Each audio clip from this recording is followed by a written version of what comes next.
this one. Here's Williams pumping, looking, taking his time all day to throw it. Buys more time. Side on throw.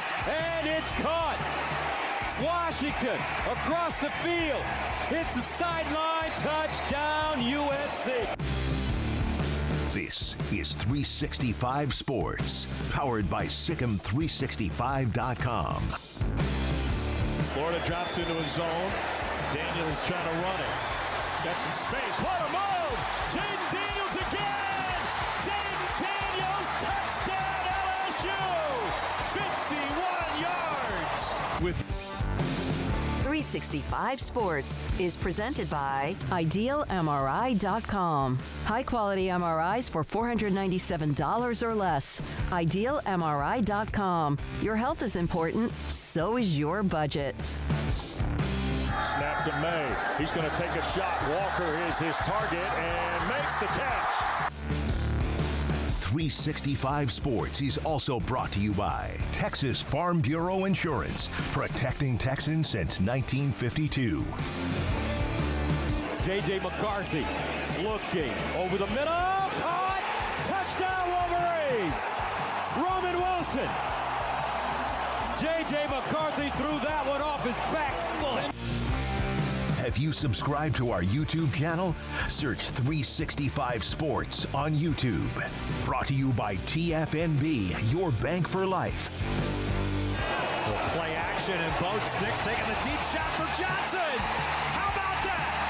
Brothers, touchdown. 365 Sports is turbocharged by Unite Private Networks. Find out more at uniteprivatenetworks.com.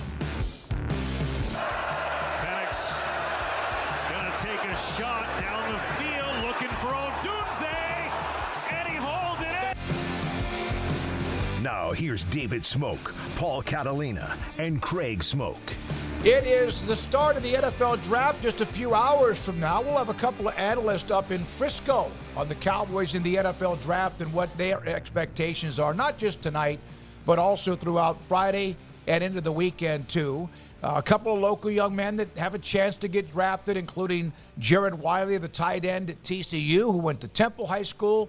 And then we had Katori Levinston, who was on the show from Midway. His thoughts and possibilities of getting drafted, we had him earlier this week. And even the possibility of numerous players in the Big 12. In fact, Texas is going to get loaded up on that and making up for lost time the last decade.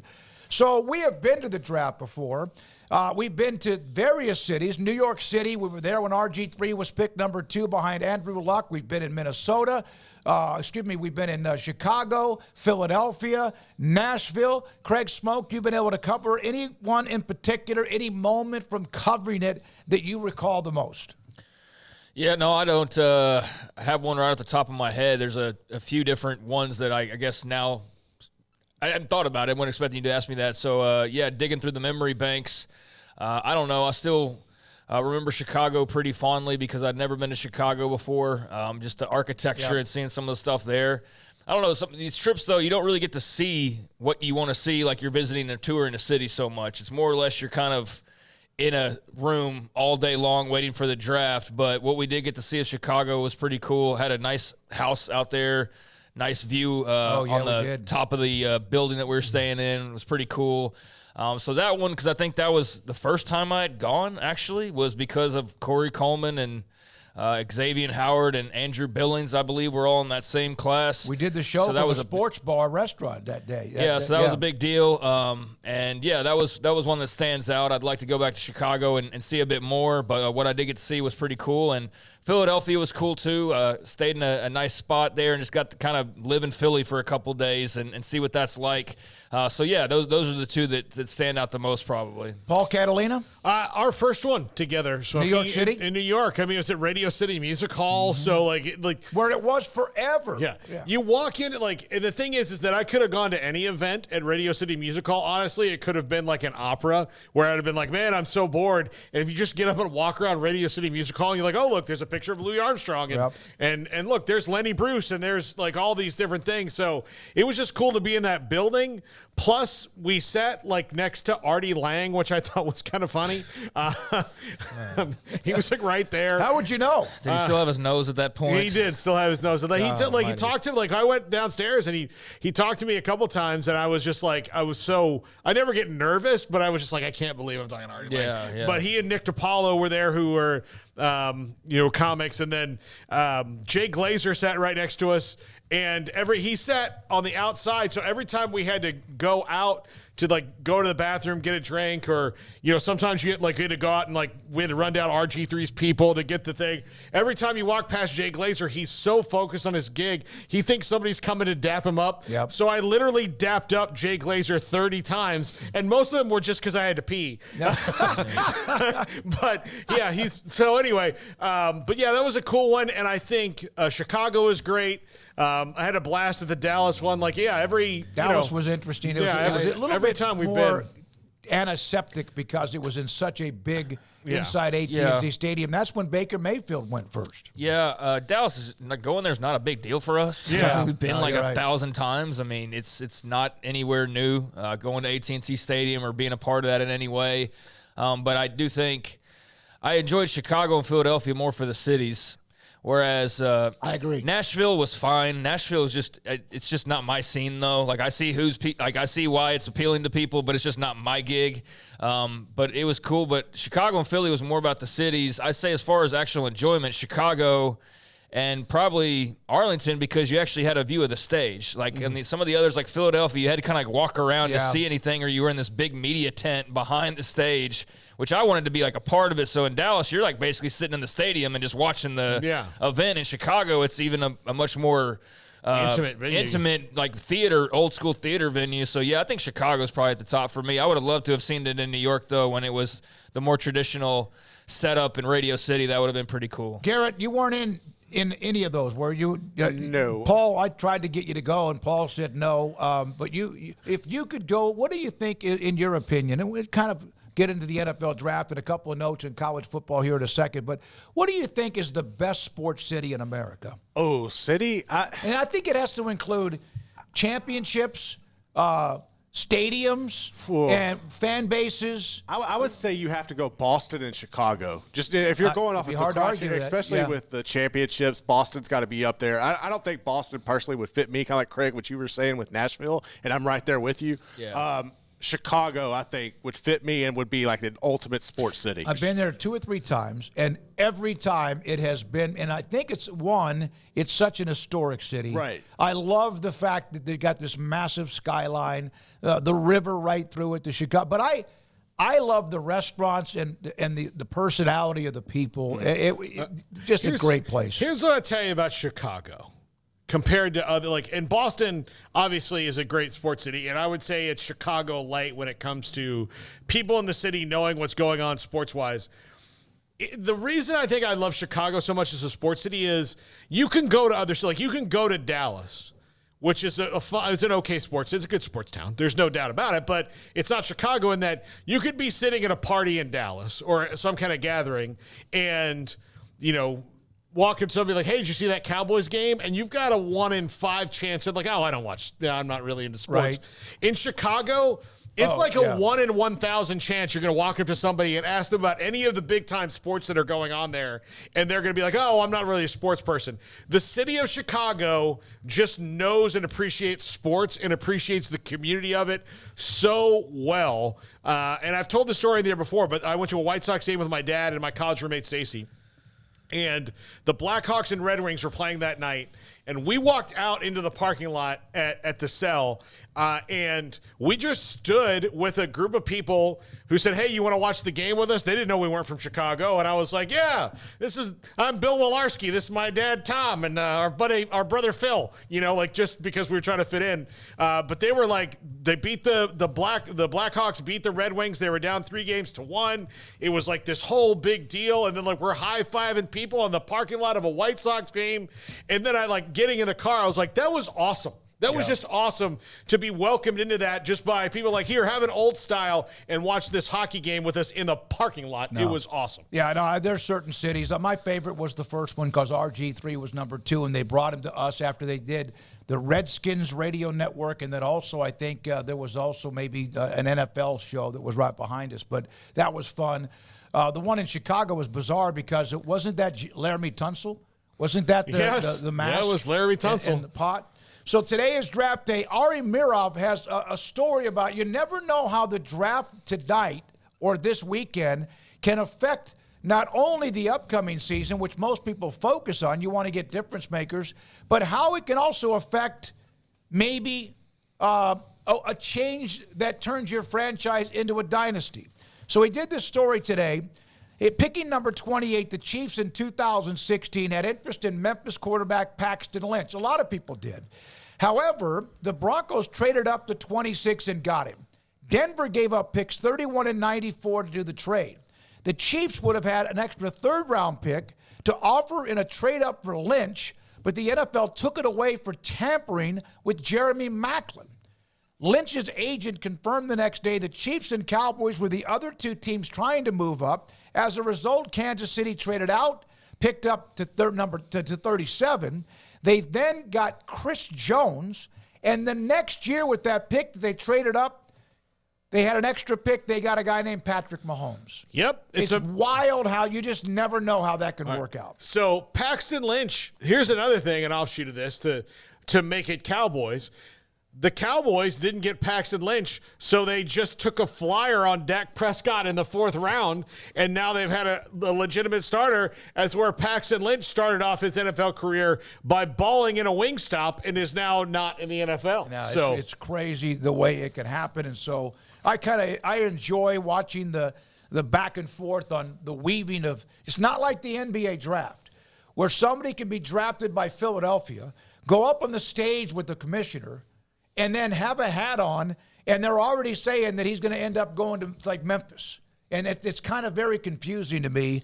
The NFL, there will be trades, but it just seems to me that it's pretty locked in on what happens, in fact, when those trades are made. Hey, by the way, good luck tonight to Texas Beef House, to the Duvall family. TexasBeefHouse.com. A little after 6 o'clock, you can go online, TexasBeefHouse.com. They have a live auction in person just outside of Tyler at their ranch. And also, you can go online, TexasBeefHouse.com, to participate. Find yourself an incredible Wagyu, farm-raised Wagyu beef for every piece of meat you could ever want to have for your deep freeze and also for your family or friends at some particular time. Now, the college football, we've heard and discussed revenue sharing. We have discussed what's happening with any kind of breakaway with the Big Ten and the SEC. What is going to happen to the group of fives? We'll hear from Jeff Traylor. We already heard from Jared Mosley. This is an interesting nugget from Ross Dellinger after a lot of the meetings have eventually wrapped up. One, Mike Oresco, remember him? He's about to leave, said that before the college football meetings in Dallas, he emphasized that college sports will need to move to a tiered collective bargaining model. The SEC and Big Ten officials are even discussing such possibilities. Is this a way to keep everybody together, but obviously the rich get richer?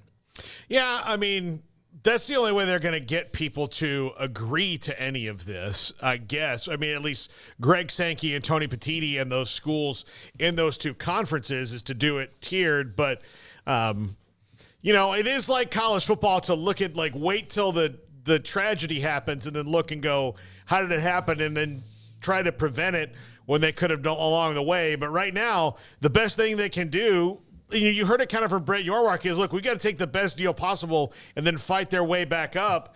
But, man, I mean, everybody is just so don't they have a tier system now? Corner. Yeah, but like a legit, like they can't do this network and this conference and this. Like, right. Going forward, they need to negotiate for all of college football like the NFL does. Otherwise, people are just going to get pushed and pushed and pushed away, and then the only games you're really going to be able to see easily will be the ones, that are in those two conferences.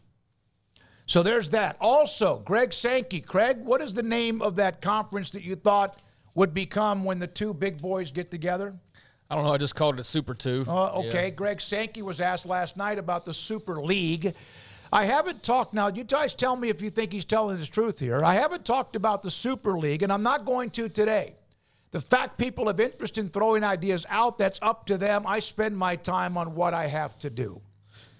I think he's talking about that 70-team Super League, that would be a non-starter for the SEC and Big Ten because it means they would have to revenue share more than they are right now. Go back into conferences with teams that some of them have left. Yeah, exactly. So he's not going to talk about that. I mean, it's thrown out there. And my question is, did the people who came up with this actually think that Greg Sankey was going to look at this and go, I've got some minor tweaks, but overall I love it.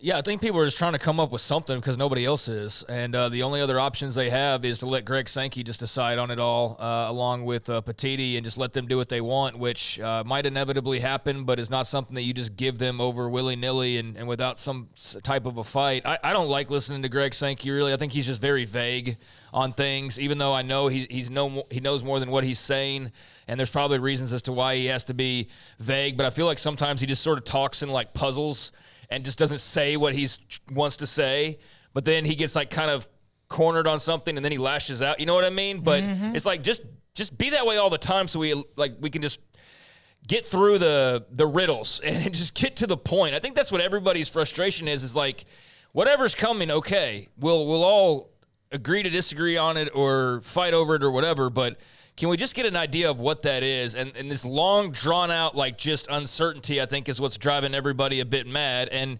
he's got all the patience in the world because he's going to be fine regardless. His leagues are going to be fine regardless, and best believe he's going to do what's ever best for the SEC and not anybody else. So I don't know why there's all of a sudden this feeling of, like, he's going to be the guy guiding the way, and I understand it's partly because he's got the power to do so, but I don't for a second believe that if I'm a non-SEC school that he's thinking of my best interest. Well, no, yeah. He's definitely a power broker. I'm not sure what that second quote even means. He clearly hasn't talked about it, so I get that part of it. I get why he won't talk about it. But people have interest in throwing ideas out because they want to get to the end of this thing, dude. Like, that's why people are interested in it. And also it's a fantasy booking thing. It's no different than if I was the GM of the Cowboys, here's my mock draft. Here's what I would do. If I was the owner of a movie studio, this is what I would do. Everybody does that with their hobbies, right? They do fantasy booking or writing or whatever. So that's what everybody's doing in a lot of ways with the playoff, just trying to come up with something that they hope like goes over and we can move on to it. I think the third quote is about the fact that the last part of what he said is what caught my attention. Yeah, I was going to get to that. Private equity. Outside of college sports, there are a lot of people who believe that outside of college sports when it comes to buying stock in college sports. Something is going right. I think what he's saying is right now, whether you're the Big Ten or the SEC, college athletics, and especially football and men's basketball and women's basketball is trying to get in that, at least their niche, that people are willing to spend huge amounts of money.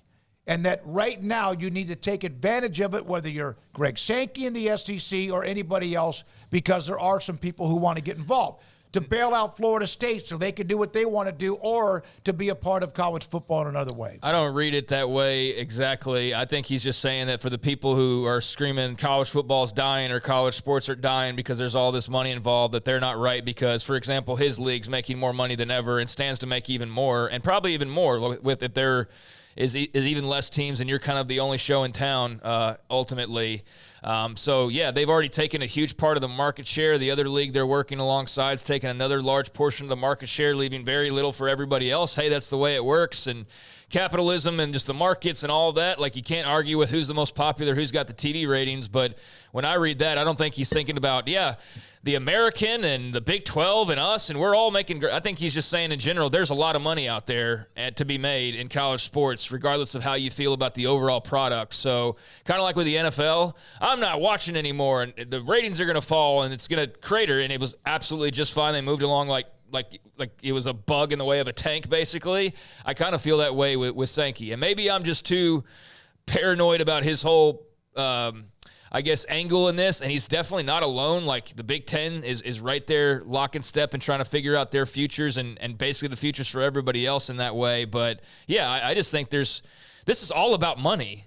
That's all it's about. I mean, every single quote's about money. Money, money, money, money. And so there's more money than ever out there because there's more networks than ever out there. And what's the one thing that everybody can subscribe to when it comes to getting the biggest bang for your buck a lot of times is live sports? Mm-hmm. Well, who stands to best get get the benefit of that? Well, the SEC and the Big Ten moving forward in college football. So that's how I view it, at least. And maybe I'm just being too paranoid. But, again, I don't for a second it seemed to think that he's thinking of the Big 12 or the American Athletic Conference or the MAC when he's making a lot of these statements that he's making. Said that yesterday. Yeah, he pretty much, that's the feeling he gets too. And I don't want to paint him to be like this big bad guy that's like the only money grubber or the only like guy fighting for his squad or anything like that. It's just he's the most prominent one because we don't really hear from the Big Ten all that much. And then everybody else is just, they don't have the same type of voice. So I think he sometimes unfairly gets pegged as like the villain in this, but he's just doing what everybody else is basically doing or would be doing in his case. I just know that, and so I don't quite trust everything he has to say. Paul, when it comes to Florida State and the ACC, and I know we don't have to put it up, Garrett, right now, but about the state of Florida now wants to go after the ACC, et cetera, and we'll get to that in a minute or at some point today. Is there, as an FSU guy, is there a blowback from anybody, or is the FSU fans, no matter who helps them bail, they don't care where the money comes from? I don't think they care. I mean, I think you got to be, reticent of, how you get the money. I mean, you can't just, pull out all the stops. That's what gets you in trouble. I think that, they're going to get out no matter what, and they're going to figure out a way to pay out that no matter what, because that's why they've gone down this road. They have no intention of staying in the ACC, but yeah, I don't think they're going to just turn it over to anybody. I also think, though, that, like, I agree with Greg Sankey in that private equity this, private equity that. Like, all right, you want to invest a little bit in college football and help a team get out, but, like, what are your real profit margins on that? Because, again, when you're buying like a stock like college football, well, the stock is high right now, right? Mm-hmm. It's as popular as it's ever been and all this stuff. Well, there's going to be a time where it dips, or the team that you've invested in is not. Like, sports are cyclical. And, one day Alabama's going to suck. Like, they're going to suck. Excuse me? They are. I mean, I don't know when it's going to be, but one day people in Tuscaloosa are going to wake up and go, what the hell's going on? Yeah. Because it's happened before. Right now, people in Kansas City can't imagine a world without Patrick Mahomes, but one day he's going to be gone. So when you've invested in one team or one league or one thing, what happens when they suck? Like, again, that's going to dip in value, so you better have gotten in and gotten out before you lose money. That's where I think getting private equity involved kind of scares me, because also, depending on how much equity you sell, then you kind of turn over more control of what you're doing to somebody. Yeah, it is all, Craig, you're right. It's all about the money. Everything that we have seen in the last 4 years since we started this show with college football is about the money. Realignment, TV deals, all of that. The realignment to get to the better TV deals. Teams moving here and there to get more money. It is all about the money, but it's still a great sport. You're shaking your head no? No, it's just the same. Yeah, it's just it is what it is. It's kind of the same conversation about the sort of the state of things, and just looking forward to when they kind of get settled. But I know we're a far point away from that. So, who will be the first Big 12 player drafted tonight? Byron Murphy? Yeah, probably Byron Murphy. There's not going to be a lot in the first round anyway, but yeah, I would say Byron Murphy. Who else could go in the first round? Xavier Worthy. Toward the back end, possibly. I've seen him in some mock drafts, but not a lock by any means. Devondre Sweat, will he be drafted tonight? No, he'll be drafted tomorrow or Saturday. Tyler Guyton could be. Offensive lineman, Oklahoma. Yep. Nobody from the current Big 12 will be. Worthy and obviously Murphy from Texas and Guyton from Oklahoma. Yeah. A.D. Mitchell could go in the first round too. So we'll see what happens there. But I don't think, Cooper Beebe probably goes in the second round. Zach Frazier probably goes in the second round. Ben Sennett might get into the second round. Where will TJ Tampa go? Second round. Okay, Kirk Moody just put that up in the chat. TJ Tampa's probably second round. So the Big 12 probably has a good chunk of the second round, but nothing in the first outside of the departing Texas and OU. And even Arizona State, no. Colorado, no. Arizona, maybe Jordan Morgan goes in the first round. BYU might have Kingsley Sumatura go in the first round. So doesn't Utah have somebody pretty highly ranked? Yeah, Utah. Jonah Ellis might be their highest ranked guy. So I don't know. I think that he's not going to get in the first round. But Todd McShay's no longer with ESPN, but he still does a mock draft. He's got some non-compete type stuff. We mentioned that a couple of days ago that he has to deal with. He was going to join us, and he has to go through, has to get it cleared. But he put up his mock draft. I want you to just think about these teams I'm about to mention to you and tell me what they all have in common. Southern Cal. USC, okay? LSU, Ohio State, Notre Dame, North Carolina, Georgia, Washington, Alabama, Texas, Alabama, Oregon State, Florida State, Penn State, Toledo. There's the exception right there with Quinyon Mitchell, a cornerback. UCLA, Michigan, LSU, and Washington. How many of those are the Big Ten and SEC? Like 16 of them, maybe? Yeah, most of them. It's just couple of ACCs. Oregon State's out. Yeah, the Pac-2, Toledo, the MAC. North Carolina, and Florida State. Those are the 4. 16, and that's again, it's a mock. Clemson will get in the first round, too, because Nate Wiggins will probably go in the first round. Yeah, this is the top 20. But you look at where they go.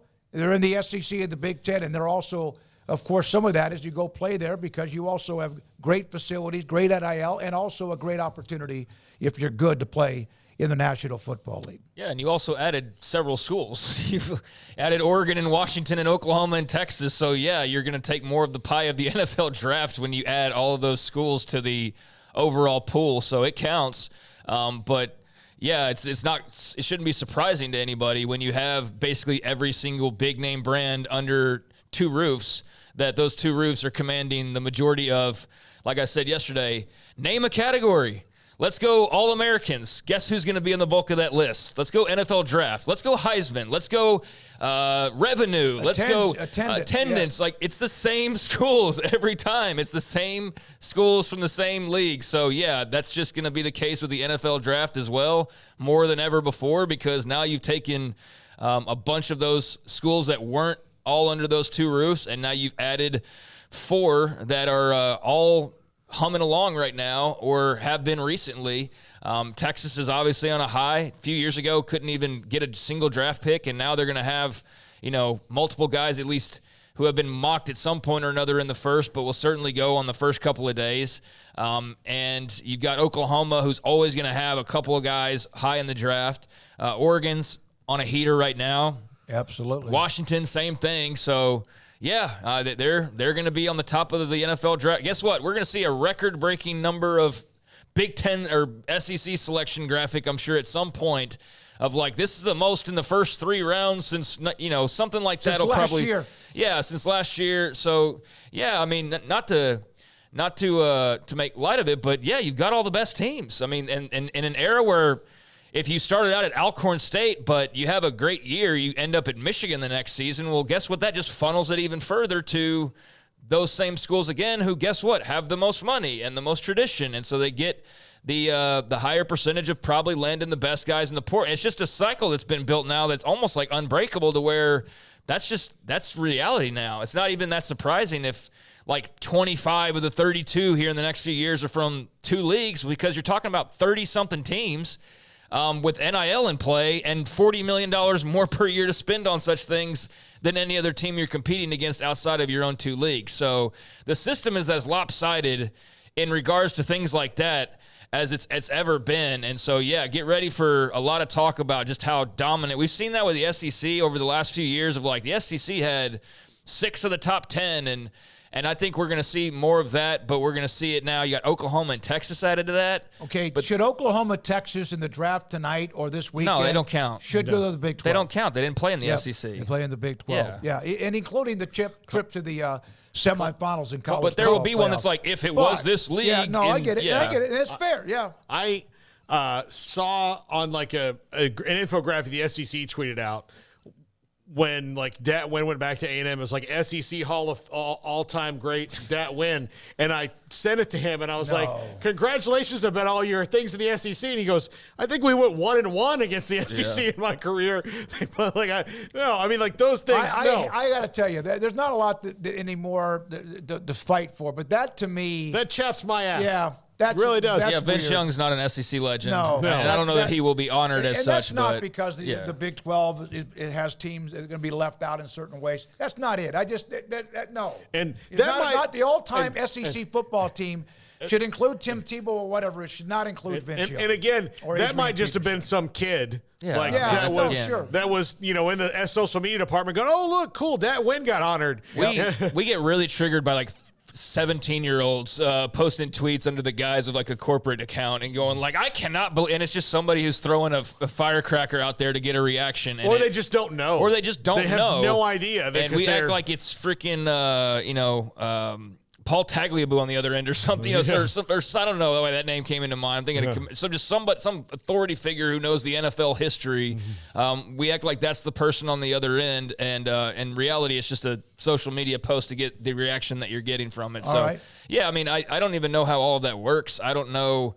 I don't think the SEC does that to begin with, but they're certainly going to market the Vince Youngs and the Ricky Williamses and all those other guys the same way I'd imagine the Big 12 did to some extent with the Southwest Conference and the Big 8. I don't know if they claim them to be legends, but they're going to be incorporated certainly, because why wouldn't you? I mean, why would you not take advantage of that history? When we come back, Kyle Yeomans is up in Frisco. The Cowboys, of course, have a late first-round pick. Later on, depending on his time, an interview with Jerry Jones, not us, but Mickey Spagnola will have to wait on Jerry Jones' standard time, and so we're not sure if he'll join us in the 5 o'clock hour. Max Olson at 4. Jerry's never early. Jeff Traylor at 4:30. Craig's off the radar. We'll have Paul's top 5 in the NFL draft. It's Jack McKenzie and Garrett Ross today. Emery Winter, of course, all who help us look better, sound better, or as much as they can, and run the mothership. Craig Smoak, Paul Catalina. I'm David Smoak, and this is 365 Sports. So today I played a round of golf earlier this morning, and I was talking to a friend of mine that was having a tooth problem. It kept it was bothering him.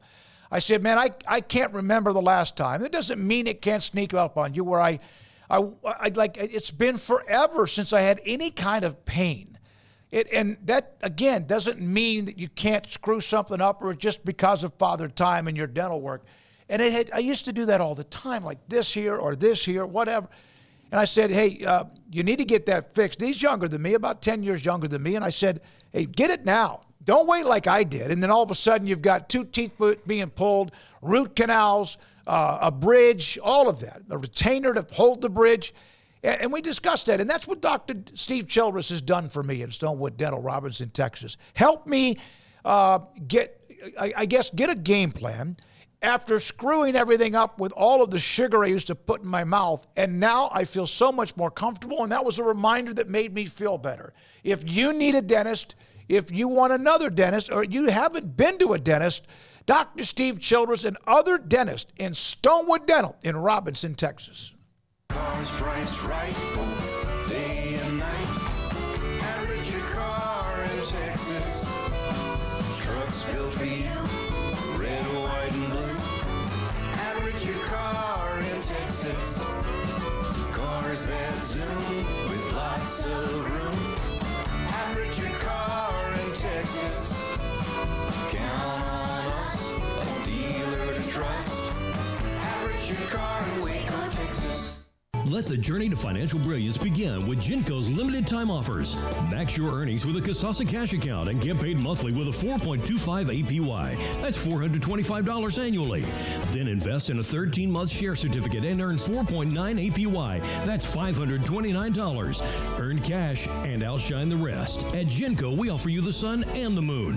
Kasasa based on average daily balance of $10,000. Certificate based on $10,000 investment. See GencoFCU.org for details. NCUA. Waco Regional Tennis and Fitness on Lakeshore Drive is a premier elite life-changing experience where you can change your mind, body, and soul. Offering over 50 group exercise classes every week, including boot camp, bar, silver sneakers, and 10 cycling classes with morning and evening classes available. New state-of-the-art bikes that allow you to compete against yourself with a screen monitoring your speed, miles, resistance, and power. Personal training with Christy London, Randall Corley, Alex Botch, and Nathan Roach, where you will be encouraged and motivated to grow, losing inches in weight the right way. There's a kids club included with your membership, plus sauna and tanning bed. 16 tennis courts, plus a beautiful stadium court, and longtime youth tennis pro Britt Coleman and assistant junior pro Kenna. Adult tennis lessons and clinics with Blake, and the commitment to pickleball with 8 courts and instructor Jody Thurman. Visit the website at wacotennis.com next to Hawaiian Falls on Lakeshore Drive in Waco. Automatic Chef Canteen is a full-service micro-market vending and office coffee provider with state-of-the-art vending equipment, a wide variety of products, and offering custom-fitted micro-market vending office coffee solutions for your employee break room. You want a full break room solution and a workplace oasis? Well, Automatic Chef Canteen, locally owned and operated for over 50 years in Central Texas, also includes in-house mechanics on call 24/7 for fast, reliable service and maintenance. Automatic Chef Canteen, 6900 Imperial Drive in Waco, or online at automaticchefcanteen.com.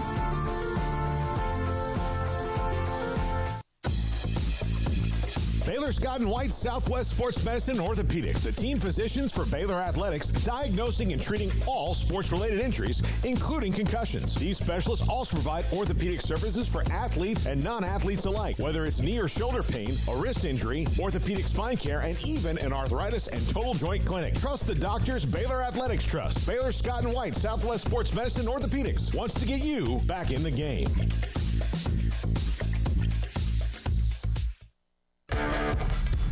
This is 365 Sports. The 3 o'clock hour is sponsored by Waco Custom Marketplace. Meats, sweets, Texas treats, and a cut above the rest. 425 Lake Air Drive, Waco.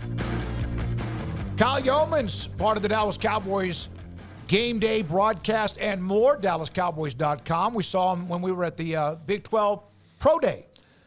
Back a few weeks ago. Kyle Yeomans joins us on 365 Sports. We get to look at him, too, via Zoom. And thanks for your time, Kyle. The Cowboys have drafted well. Will McClay, they've done a nice job in the personnel department. Do you have confidence that they will have a weekend where they come out of it with enough to help them, or is that going to take still some free agent signings?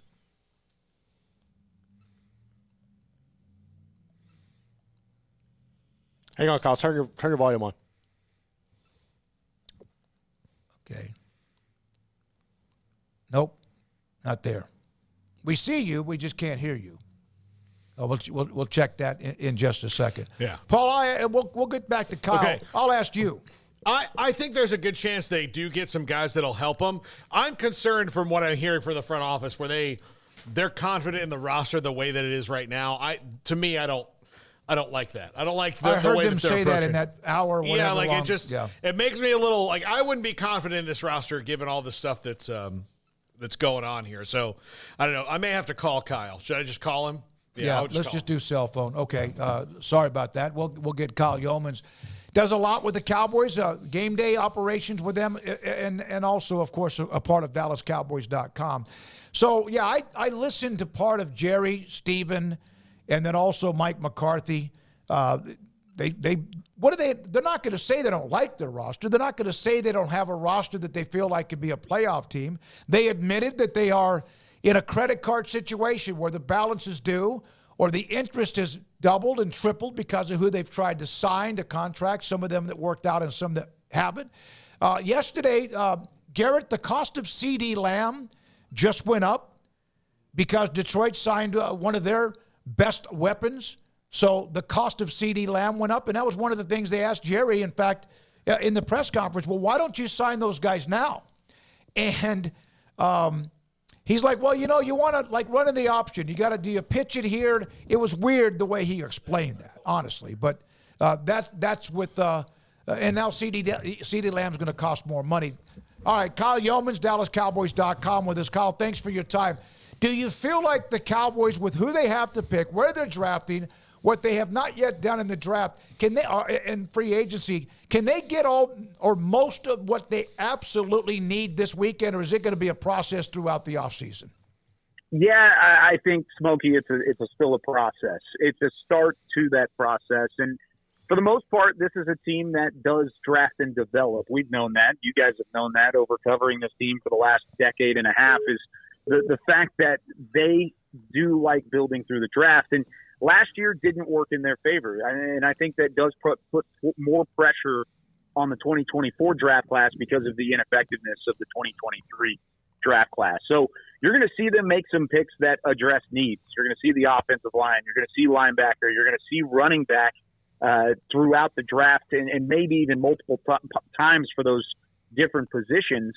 But for the most part, I still think they're going to keep things open from a best player available standpoint and take where the guys are valued best. Now, luckily for them, there's a lot of value in offensive line early. So I still think it's really almost a foregone conclusion that it will be an offensive lineman if they stay put and pick at pick number 24.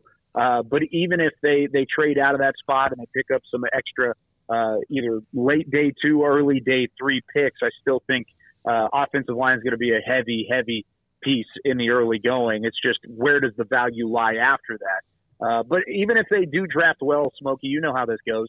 You got to fill in the spots outside of that too. And you've got to still make some free agent signings and maybe go out and look at some other off-season acquisitions. But it starts with the draft, and that's the first domino that needs to fall tonight.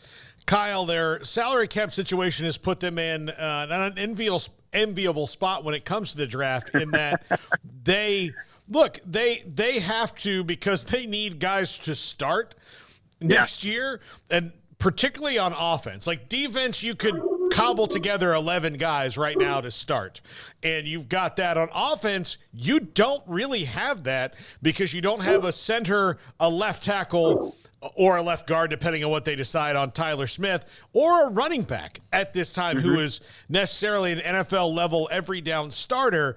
So if they put themselves in a position where they have to come out of this draft with certain positions as opposed to being able to draft best available?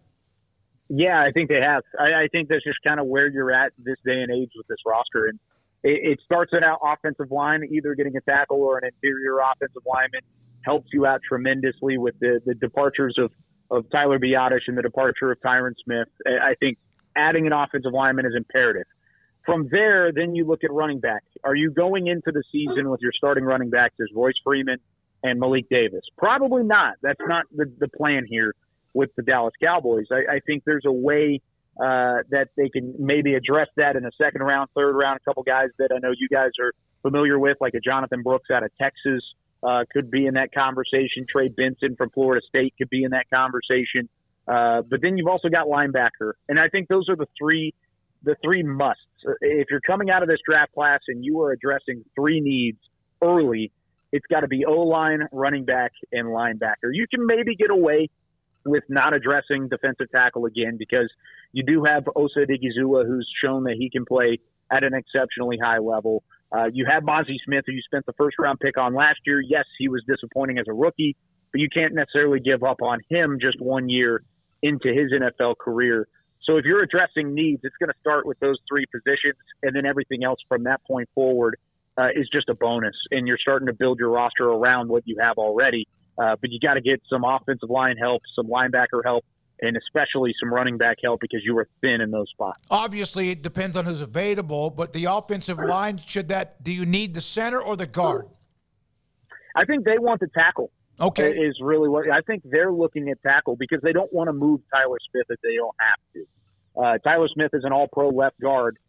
He's a serviceable left tackle, at least in his rookie season. I mean, we haven't seen him in a year at the left tackle spot because you didn't need him. He was an all-pro left guard.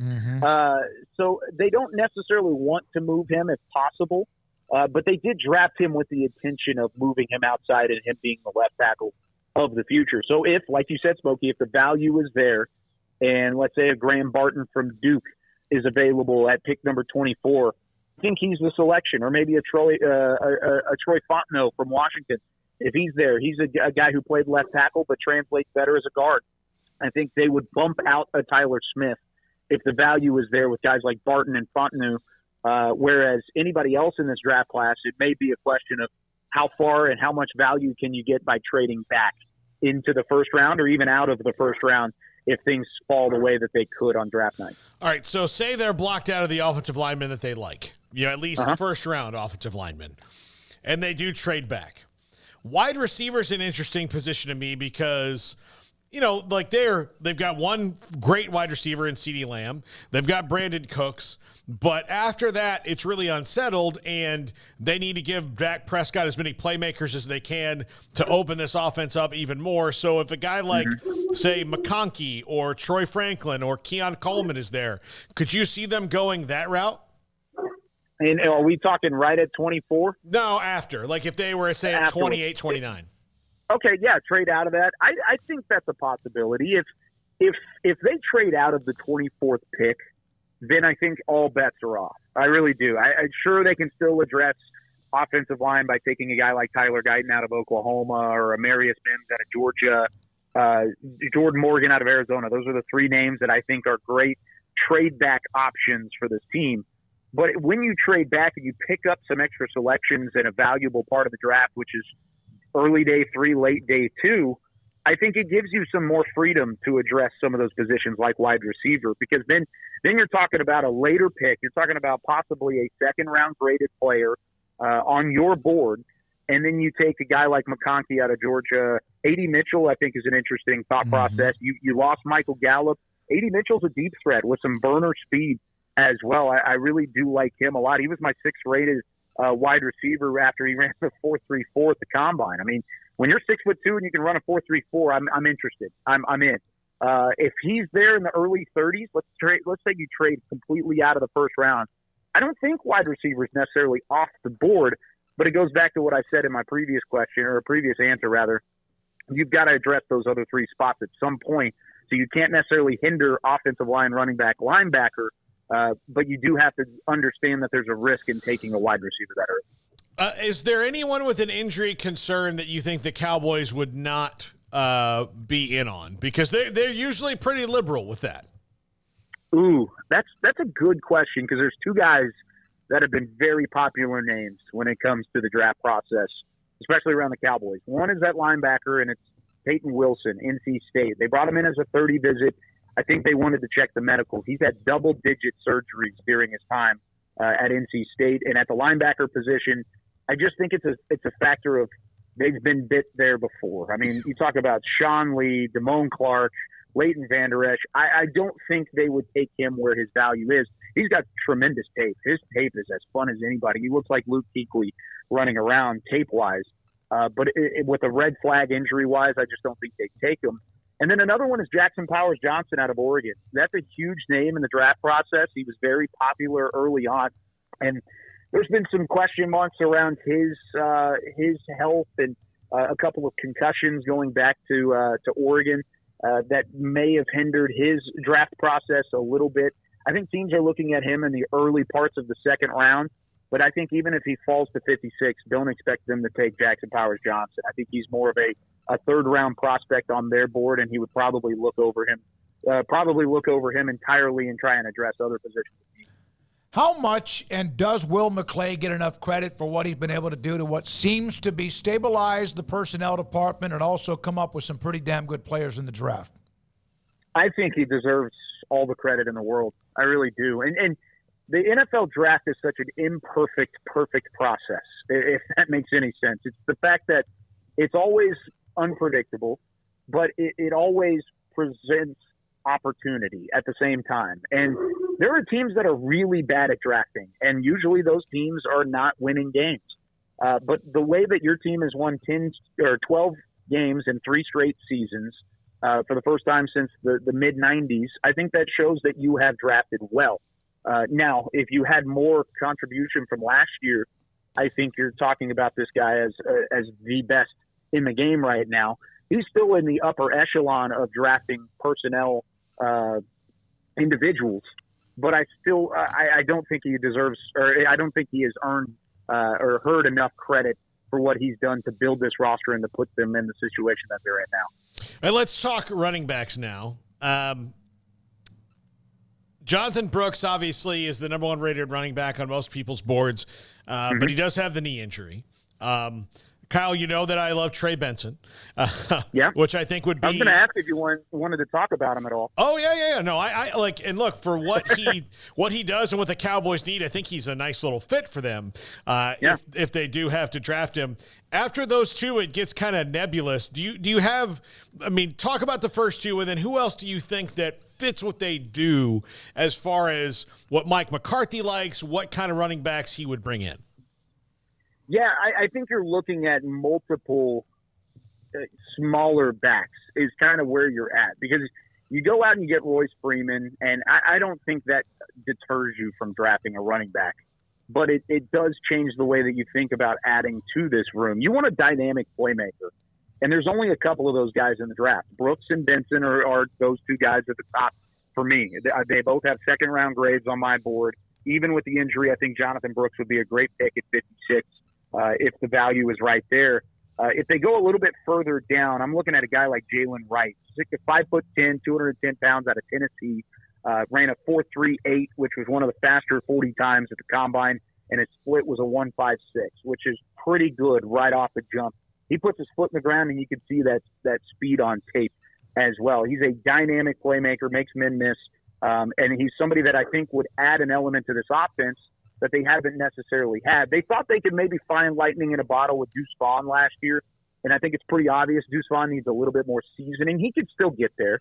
Darren Sproles wasn't an immediate star in the league either whenever he was drafted undersized as a running back. So there's ways that Deuce Vaughn can still get involved, but you want a guy with a little bit of size that you can rely on to be a playmaker. And another one I want to point out is Marshawn Lloyd out of USC. 5'8", 220. So he's a little bit of a wider back, still shorter, stocky sort of player. But he's quick too. And I think there's ways that you can get him involved in the passing game. He's a great pass blocker, which is something you're missing with the departure of Tony Pollard as well. So an all-around back. I actually had the Cowboys taking Marshawn Lloyd in the 3rd round of my final mock. I really think he's a great fit. And if they address linebacker early with a guy like Edrin Cooper or Junior Colson in the 2nd round, I think they could wait until the 3rd and get a guy like Marshawn Lloyd out of USC. Feel pretty darn good about what they have at the running back spot. If Jonathan Brooks, for some, is the number 1 running back that will be drafted, and again, there are some options. Paul mentioned Benson or whatever. How good and how high would he have been rated had he not been injured? Ooh, I think he's in the 1st round, and it's really no doubt he's in the 1st round. He's not Bijan Robinson-esque in terms of the Texas running back tutelage that had him in the 1st round last year. He wasn't as high of a hype as Bijan was, but he was headed for All-American category. He was headed for one of the best running backs in the country, and of course you guys saw what Oklahoma State did with their backfield as well. But if Brooks is healthy throughout the entire season, I think he's the one that's setting the pace, not Oklahoma State, and he's the one winning the awards along the way. So I think he could have been a 1st-round draft prospect, probably not where Bijan Robinson and Jahmyr Gibbs would have been. They were picked, of course, both in the top 12 last year. I think Brooks would be more of like a top 20 borderline player where he would go maybe 18 to 25. And that's part of why there's some intrigue around him in the 2nd round for the Cowboys. All right. I would say cornerback, defensive end, and defensive tackle are 3 positions where anywhere throughout the draft after the first couple of picks, the Cowboys would be kind of maybe intrigued by a guy, but they could get out of there and maybe not address those positions necessarily, right?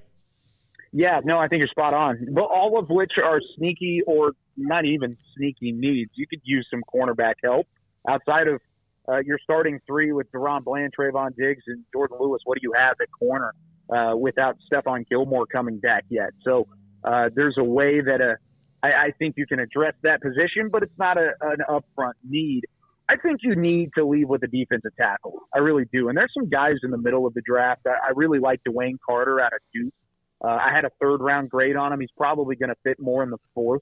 So let's say Dallas trades back and they pick up a 4th-round pick, which they don't have right now. then maybe you look at a guy like Carter, who was a 3-year captain at Duke and just a run stuffer, provided some pass rush ability, but can be a true one technique on your defense. And even a guy like McKinley Jackson from Texas A&M could be there too. 6'1", 326. He's one of the best nose tackles in football. Played a lot of 0 and 1 technique at A&M. So there's guys in the middle of the draft at defensive tackle that I think you need to at least take a flyer on. And that's why I think it's important to trade back from that 24th pick and pick up some extra capital to work with. Kyle, can you define Jerry Jones standard time? It's never on time. That's the best way to put it. It's Jerry Jones time. And most likely you're talking at least 15 to 30 minutes behind, because he just loves to talk. He loves to talk about the Cowboys or whatever the topic of conversation is that day. So what will it be like tonight? You have the draft. It will start. You guys are going to be weaving it out, I guess, about 6 o'clock, the coverage, because of the timing of the draft. How much is being said to you in the IFB or a producer, et cetera, compared to what you're doing, the others involved in the broadcast? How hectic can it be? Oh, it's a lot of fun. It's one of my favorite days of the year. And I've always wanted to be, you guys know this from when I was interning with you guys. I've always wanted to be on the fly on the wall of draft content as a whole. And I get to be that to a certain extent in the building with the Cowboys draft coverage. And the way that they relay that information is usually they'll give us a couple of names early on, usually around 5:30, 6 o'clock, right when we're going on air. They give us kind of a short list of guys to keep an eye on as the draft goes along. And then as it adjusts, that list will ebb and flow. That list will go from 5 names down to 3 names, then it'll go back up to 6 names, and then they're going to redo and say maybe there's 8 names on the board. Last year it came down to 3. It was Monsey Smith, it was Matthew Bergeron, and then there was a third name. I can't remember the third name in there, but it was really the 2 between Smith and Bergeron that it came down to at pick 27 last year. So the fact that we get to hear that conversation and try and relay that without actually trying to relay it all the way through on the draft process has been such a fun part of my career, and it's been a blast to cover over the last few years. Can't wait to get after it again. Appreciate your time today. Good luck tonight, Kyle Yeomans. Great to see you at Big 12 Pro Day up in Frisco when we were there. Great job by Kyle, kind of weaving in and out of the Baylor. Triplets are home. What? The triplets are home. Are they really? Yes. All right, good. That's talk about a handful. Wow. 3 of them all at once. Not just like one that's 4, one that's 8, one's at 11, all at once. You had 2, and I think one of them is probably pretty easy. Yeah. They're 4 years guess apart. Not. There's a long pause there, Paul. No. I was trying to think of are you trying to insinuate that Jennifer's not easy? Both of them were great kids. Incredible I'm kids. just saying that, I was just at a wedding where she had 75 attendants to it. So I know that there had to be a little headache there. And 13 bridesmaids. I see Craig every day, and, seems like, pretty chill dude. I just try to stay out of the way of everybody at all times. 3 at once, going from 0 to 3. I can't even wrap my head around it. Just to having a child alone. Yeah. 13 bridesmaids. Does 13 bridesmaids include Tara, the maid of honor, or is that 14? I mean, it was one of those things where it reminded me of when I was at the Pro Football Hall of Fame, and they were announcing, they announce all at the gold jacket dinner. You've been there where they announce people like Earl Campbell, and then at the minute that you get over that excitement, they're like Gale Sayers and Roger Staubach and Troy Aikman and all these guys are there, and you're like, oh my God! But it was just kept coming and coming and coming. It was interesting. I was up there as they were all going by, and including Oreo. Mm-hmm. Craig walked Oreo down, and then came back and was able to do more with his mother all the way down to where they had the ceremony. So congrats to Kyle Yeomans on his triplets. When we come back, Max Olson, theathletic.com. College football, this is 365 Sports. TexasBeefHouse.com in a little over 2 hours at their amazing ranch just outside of Tyler. It is farm-raised Wagyu. the cattle. I went out there, about a month ago, and I got a chance to visit with Mr. Duvall and also his son.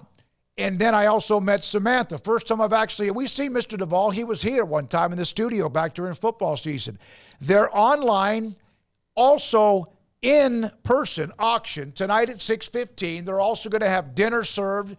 CK6 Consulting will handle all of the sales management, but TexasBeefHouse.com with Aaron and Tyler and Samantha and the family and others tonight, featuring their best selection of Wagyu beef. I went inside of the building where they have the freezer, where they keep the meat. I saw firsthand, up close and personal, the bulls. I mean, I'm talking about these were some alphas. Angus, Wagyu beef. Their food, their product is incredible. Not just what they do with steaks, but every piece of protein you want to eat, they have it.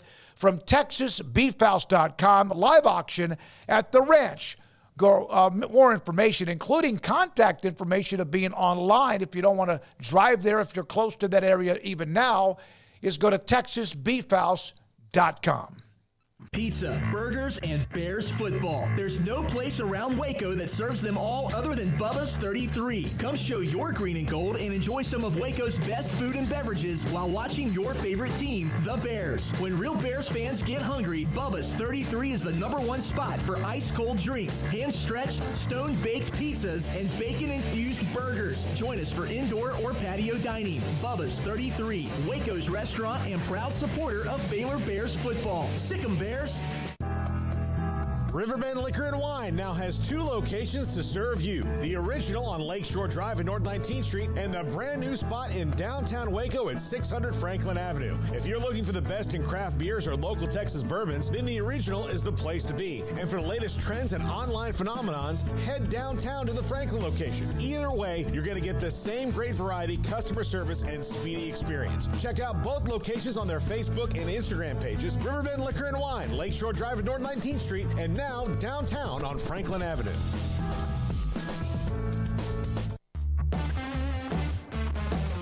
This is 365 Sports.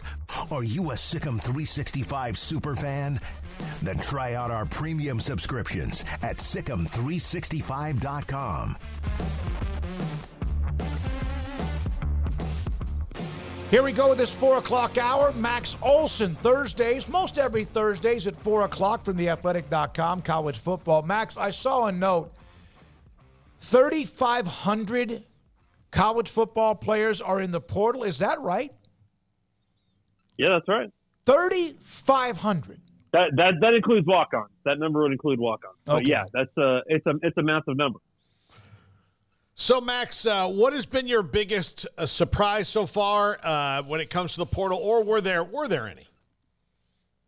No big surprises so far in this spring transfer window. I don't think. The batch of players going in. The I think over 400 now in the past week or so.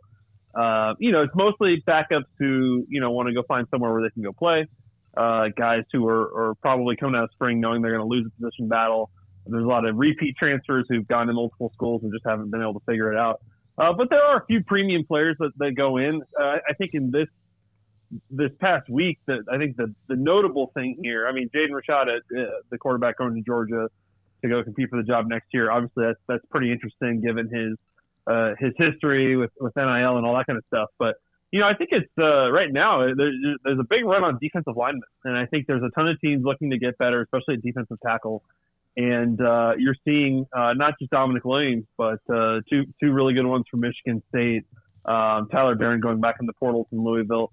Just a lot of impact defensive linemen who I think are in this day and age worth a lot of money, who are visiting a bunch of contenders. And I think the fight over those guys over the next week or two is going to be pretty interesting. Max, what did you think of the whole Jaden Rashada situation? Obviously, a lot of things being sorted out at Arizona State right now, but going to Georgia, can't blame anybody for wanting to go play for the Dogs, but it's not going to be thrown right into the fire, it appears. So what do you think about just the fit and the latest saga in the chapter of a young man who we still have yet to see a whole lot of, quite frankly?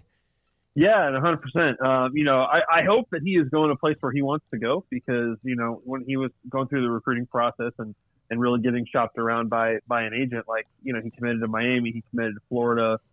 You just kind of hope that he wasn't just going places because they were offering the most money. He went to Arizona State ultimately after getting out of his NLI with Florida. And, that was his dad's alma mater. You kind of figured, okay, with the new coach there, probably a pretty good fit. But Arizona State made their own decisions in terms of bringing in another transfer this offseason. And I think for Jaden Rashada, honestly, I think the move to Georgia is kind of a win-win. And that to me, the money's got nothing to do with it. I think that he has an opportunity to go there, kind of go be in the background again, kind of not have that big spotlight on him and go train behind Carson Beck and learn from Georgia's coaching staff here over the next year. And then next spring, gets to compete with Gunnar Stockton, who I think the Georgia staff is really high on. I don't think they're taking Jaden Rashada because they think that they have no options behind Carson Beck. But, I think a good opportunity to go try and win the job next spring. And if you don't, and Georgia's coaching staff is vouching for you, then as you saw with Brock Vandegrift going and becoming the starter of Kentucky, he's probably going to have great options again if he goes back in the portal. And if Georgia coaching staff really feels like this kid's good and we like him, he's done everything right, then he'll probably land in a great spot yet again if he doesn't win the job at Georgia. Max, of that 3,500 and whatever the number ends up, because it's not even shut yet, there's another 5 days for just this spring transfer portal and then whatever else happens. How many of those 3,500 and maybe more of a percentage will end up still in the portal when the season begins, when they start working out in August? It's a great question, and it's one that I've spent a lot of time trying to study that the past few years, just in terms of what is the real number in terms of the guys that go unsigned. And, in terms of Power 5 scholarship players going in the portal, more than 90% of those guys are going to land on teams. Mm-hmm. In terms of the overall of all of those guys, it's definitely more than 80%, closer to 85%, at least it was in the last cycle. And look, there are going to be some guys in that group who withdraw from the portal. There's going to be some that go pro. There's going to be some that had the extra year, but were, kind of just threw their name in there just to see if anybody bites, but they were already, done playing football. So everyone's kind of got their own reasons, but there are certainly a lot of players, especially these guys that have bounced around to a couple schools, that just will not have an opportunity to be a scholarship player, FBS, FCS, whatever next year. And, that's always a shame to see. So you hope that as those numbers keep going up every year and these schools have more roster flexibility, you hope that number of unsigned guys doesn't keep going up all the time as well. Max, we've heard a couple comments from Greg Sankey and a couple different stories this week. Do you think that the alliance between the Big Ten, Pac-12, and ACC maybe pushed Greg Sankey into his villain era where had maybe they just gone along with the playoff beforehand, he wouldn't be, just unilaterally doing SEC stuff right now? It's very interesting. I mean, I think, I thought Ross Dellinger's piece was very interesting when you kind of lay out, all the facts in terms of how we got here. I mean, obviously the question of what were the specifics on the deal that was on the table that the alliance pushed back on. I mean, that's obviously still kind of missing in this whole equation here a little bit. But I think that I think the SEC has been very effective here at operating and navigating kind of through these past few years of look, they took Texas and Oklahoma, and I'm sure that they could take more schools in the future. But I think generally Greg Sankey likes to throw up his hands and say, hey, I'm not the one doing all this stuff. I'm just, it's everybody else making these moves and things like that, and we just have to defend our position. And I think he's been pretty effective at that. And I think that ultimately, the thing that I was always skeptical, and I probably said on the show, was okay when it was time for this last TV deal.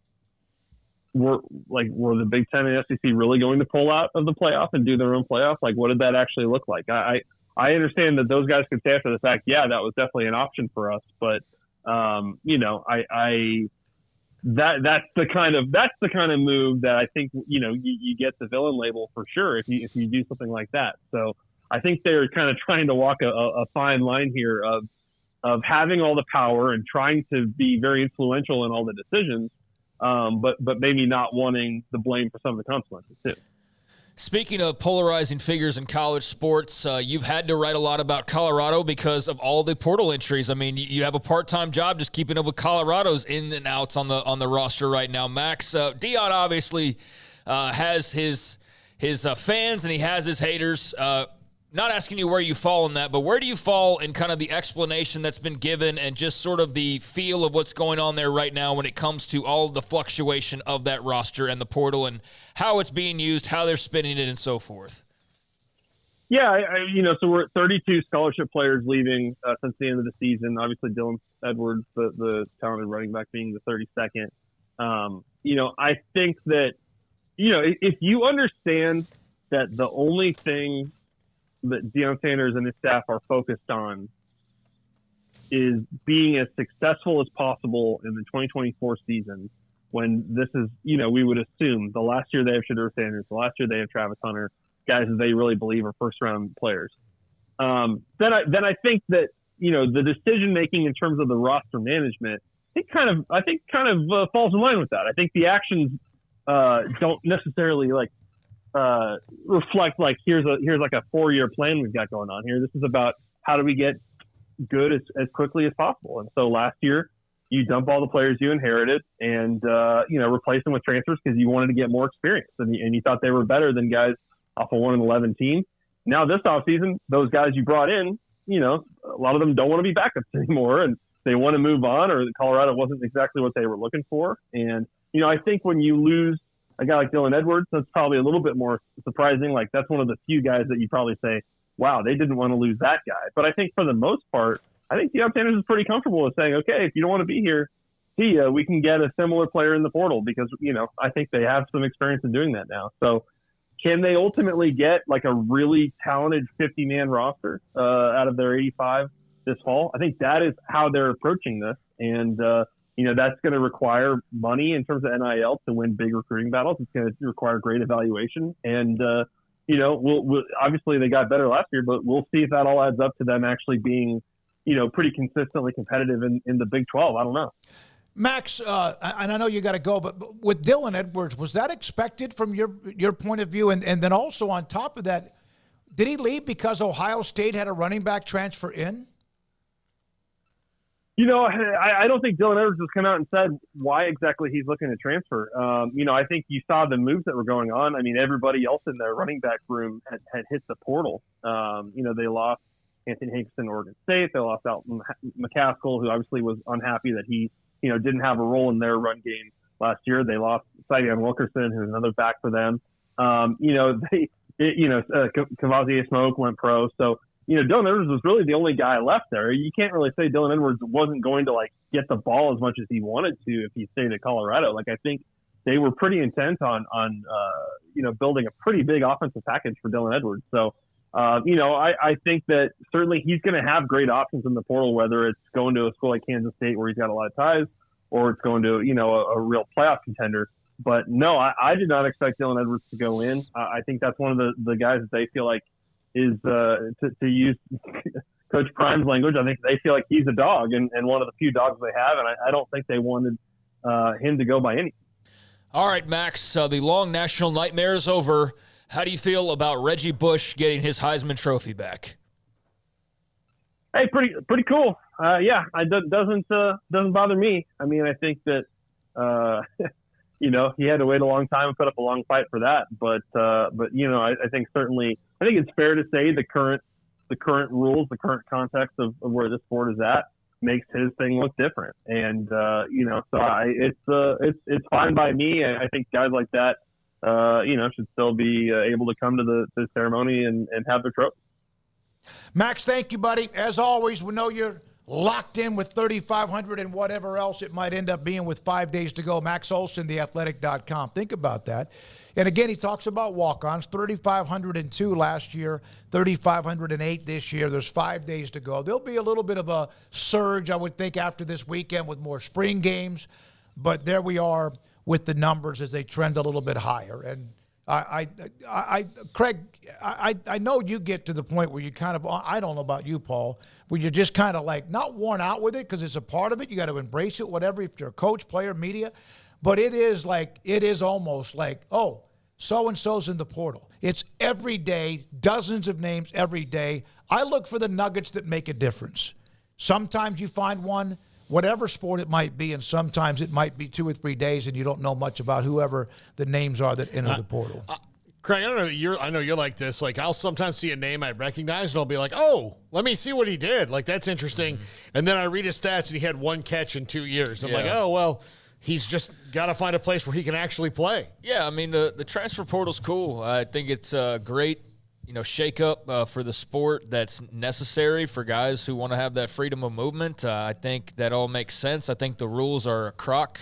And that's because everybody, like they've always done in the history of college sports, has abused them to the point where everybody's taking every advantage that they can so that everybody's operating on a different playing field because this state did that and that state did this. And so it's left this giant mess that all is the NCAA's creation, and we've gone over that ad nauseum. But as just a tool within college sports, I think it makes things certainly very interesting this time of year. I know it drives the coaches administration's batty, but I also know that nobody feels sorry for them. So, it's fun, but I also think at the same time, I'm just at the point where I'm kind of up to my ears when it comes to this and to the playoff talk or the big split talk and all that. And I understand they're very interesting talks and all that, but it just gets to a point where it's like, okay, I got it. Like, wow, there's a lot of people in the portal. Well, no kidding. Like, that's the whole point of this entire thing is that, there's a bunch of people moving around trying to get the most money they can or the best opportunity they can. And guess what? Next year, there's going to be 3,500 plus 400 more. And then the year after that, it's going to be 4,000. So, that's just the stuff where it's like, okay, that's great. And wow, that's interesting for like a half a second. And I'm like, but so what? Let's move on to it. Does that make sense? I'm not trying to sound like jaded. It's just like, okay, cool. I just don't want to dwell on portal madness because then it becomes like an irritant as opposed to something that's just kind of fun. And it's almost the same thing when you started bringing up, what was it earlier, the Greg Sankey stuff and the college football playoff. And it's just like, okay, we've heard this, we got it. And let's see. I'm interested in where it actually goes. But the dwelling on like, oh my God, college sports is such a mess, and oh my God, it's all crazy. We could do that every day, and I just don't want to do that anymore because it does then become sort of a beatdown, if that makes sense. So I'm trying to look at it from a different point of view and not dwell on the.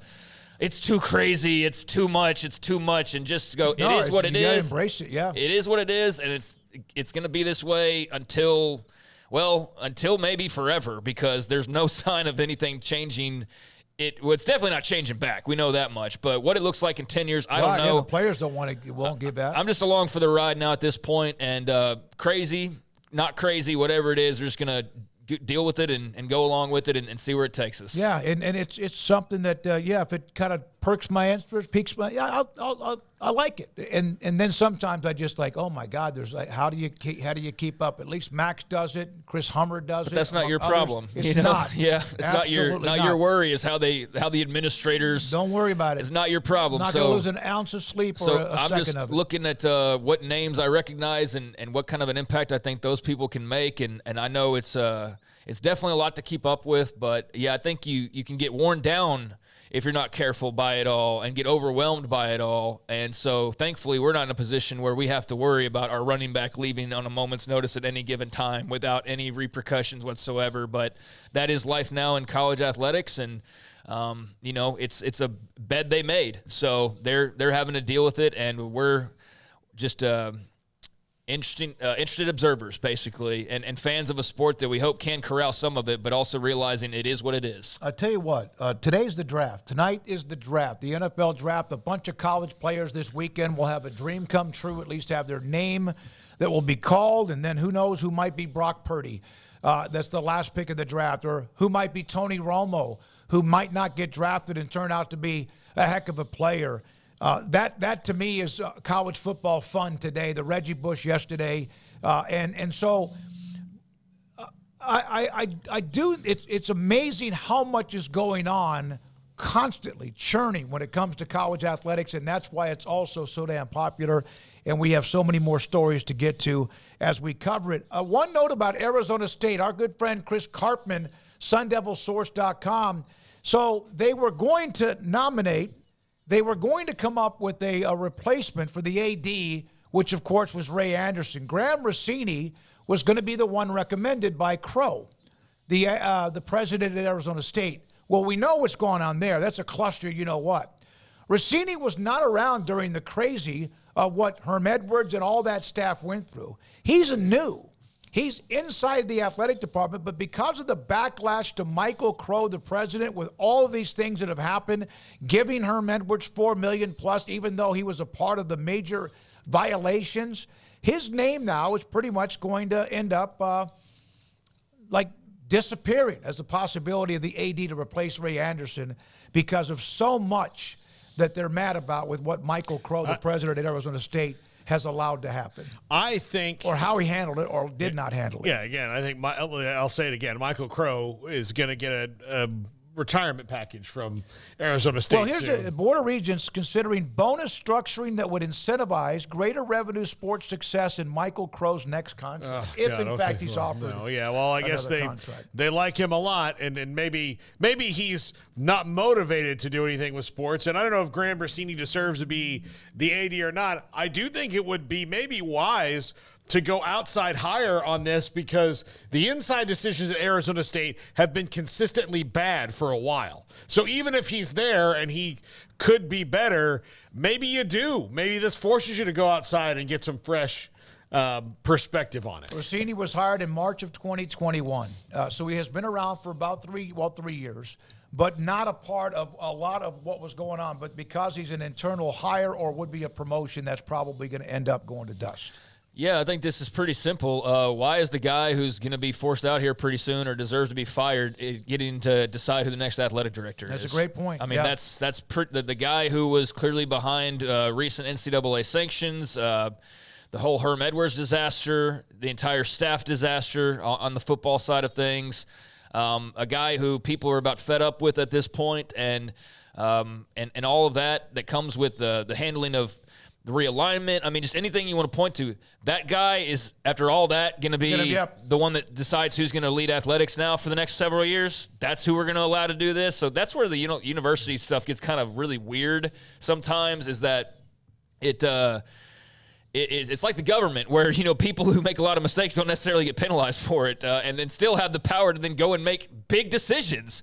It's like this dude totally screwed his job up in some facets, in many ways. Screwed up the athletic department. Yeah. And now we're going to decide that he's going to be the guy that then decides who's going to follow him and not the people who want to have a voice in maybe a complete change of direction. So, yeah, I can see where there's some backlash to that because Arizona State, from all indications, needs some new blood and a fresh start. And so maybe Graham Rossini's that guy ultimately, and they sort through that and realize that it's not as much of an old era thing as it appears to be. But, yeah, certainly when the guy who is the figurehead for all that's wrong in athletics right now is still having that kind of a power decision, or having the power to make that type of a decision, yeah, that would rub me really wrong if I was an Arizona State booster and contributing my money to the point where I don't think I'd give them any money for a little while if he's being allowed to pick his pick the next guy in line. So, yeah, I can see where that's definitely a thing right now for Sun Devils fans. Jeff Traylor joins us in about 10 minutes. One of the follow-up on the Reggie Bush and Heisman Trophy Trust reinstating him into the Heisman house, so to speak. That's the commercial, the promo. He has a lawsuit, a defamation of character lawsuit against the NCAA. Amanda Kristovich, who joined us on Friday, said that he is not going to give up that lawsuit, at least it doesn't appear that way, until it agrees to reinstate his records and clear his name once and for all. Now, I don't know about how far that goes, but the records, again, I don't think you should take away things that physically happen. You can take away a trophy if you want and bring it back, whatever. Vacating wins, I think, is silly. But records are physical evidence it happened. What does that really do other than make somebody happy that, okay, Reggie Bush's name is not in the record books? didn't make it unhappen. I mean, it's not, it's not in a friggin' infinity stone that you go back in time and change things. It's not that. So good, yes. Maybe this leads to all those stupid things. And I said on our segment, we talked about sports controversies. This to me is the one I would just get rid of all this vacated stuff, because you punish them in other, vacated wins was the stupid cherry on top of it. You punished all these schools by losses of scholarships and probation and show causes. All that means something. That means something in the future. Taking away something in the past is the dumbest thing in the world. It was just it's just a decision that sounds like, oh, well, this, You want to hurt an athletic department? Put them on probation. Take them out of being on television, which would be the deadliest of anything. Which they don't even do that penalty anymore. Bowl games being, you can't be a part of a bowl game. Some university athletic, we're going to take ourselves out of a bowl game, which is what Arizona State did last year. They had never a chance of getting to a bowl. Hold on. And scholarship losses. That's how you hurt. A fine's not going to bother them. None of that's going to bother them. That's how you hurt a program. I would say not only scholarship losses, but recruiting days. That's been kind of hurting people here, because as fast as things move, for example, if you can't recruit when everybody's going into the portal and you have to wait and the guy's already taken 5 visits, can you get him to take a 6th one? If he's already kind of made up his mind, unless he really wants to play for you and wait, I think that's an effective one. But ultimately, that's not effective. Take away scholarships, and even that doesn't really slow things down. But that'll hurt you. The deadly one would be TV appearances. That would be the deadly one. A&M had that. Was it 1990? I don't know. 2 or somewhere where that would be on TV. That would be the deadly one. That would be the one that hurts. All right. When we come back, we're going to hear from UTSA football coach Jeff Traylor. His thoughts about the game, the sport as it is today. Also, a little bit after 5 in the 5 o'clock hour, Mickey Spagnola from Frisco and the Cowboys, and just like Kyle Yeoman's giving us some answers to questions we have about that, plus the NFL draft in general. Paul Catalina's top 5 is about the draft. Craig's off the radar around the corner. This is 365 Sports. Build it with steel. Metal shops to beautiful barn dominiums. Any type of metal project you have, Pioneer Steel and Pipe is there for you. They have pictures of all of the buildings that their product or they themselves have been a part of, and they are beautiful. A country estate. There's a project gallery for people who want to have out behind their ranch or even their house a shop where you can do a lot of work if you want. Landscape supply. These are some businesses that are just beautiful in the Waco area. And the product, welding supplies, pipe, steel, and metal, roofing, all of it coming from Pioneer Steel and Pipe, their new location that was built in December, opened in December of 2022. The business has been, the doors have been open since 1943. A handshake makes a difference. Not just someone who goes there and buys something the first time, but generations of families that go back over and over and over again. Great place, great tradition, 1943 on Loop 340 and Highway 6, just a little bit east of I-35 in Waco, pioneerboys.com. It's Ram Truck Month at Allen Samuels in Waco. Get a $4,000 rebate on the powerful and capable 2024 Ram 2500 Tradesman and Lone Star. Hurry in today and don't miss out on this incredible deal. Visit us now at Allen Samuels in Waco or 24/7 at AllenSamuelsDCJ.com. You want to know why Stonewood Dental is so successful? Listen to what happy customers have to say. It's pleasant. It's different than any other dentist's office. I really feel like they care. And it's not that you're here for 2 hours waiting on someone to take care of you. It's quick and easy, and I bring my kids, and my kids love being here too. They really love the treasure box. Staff is really nice and accommodating, real friendly. You feel more like home. It's not sterile looking. Everybody has their own personalized rooms with decorations and decor, and they'll even have a blanket for you when it's cold. I've recommended people to actually come here, and they are patients now. I really love it here. It feels like family. Learn more, stonewood-dental.com.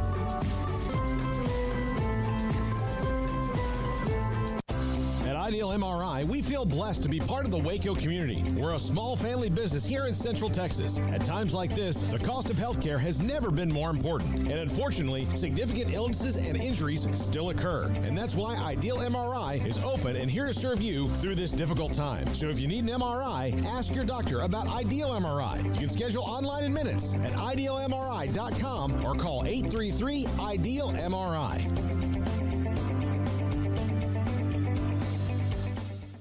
TFNB Your Bank for Life is the official local bank of Baylor Athletics. Find out why more Central Texas are making TFNB their bank for life. Sign up for our Edge checking and savings accounts to earn interest or cash back. With 5 convenient locations and an award-winning mobile app, banking has never been easier. TFNB Your Bank for Life. Member FDIC. When your business depends on technology to stay on track, you need professional IT services you can trust. Carry On Solutions offers managed IT services, network professional consulting services, and cybersecurity. Carry On Solutions expert team handles M365 and Azure migrations, Active Directory assessments, security assessments and hardening, Exchange migrations, Windows Server upgrades, Veeam backup and recovery solutions, and more. In a world where technology is constantly evolving and security is an ever-ending concern, Carry On Solutions will keep your business running by minimizing risk, downtime, and giving you peace of mind. For more information, email sales@carryonsolutions.com or contact carryonsolutions.com. That's CARRION solutions.com.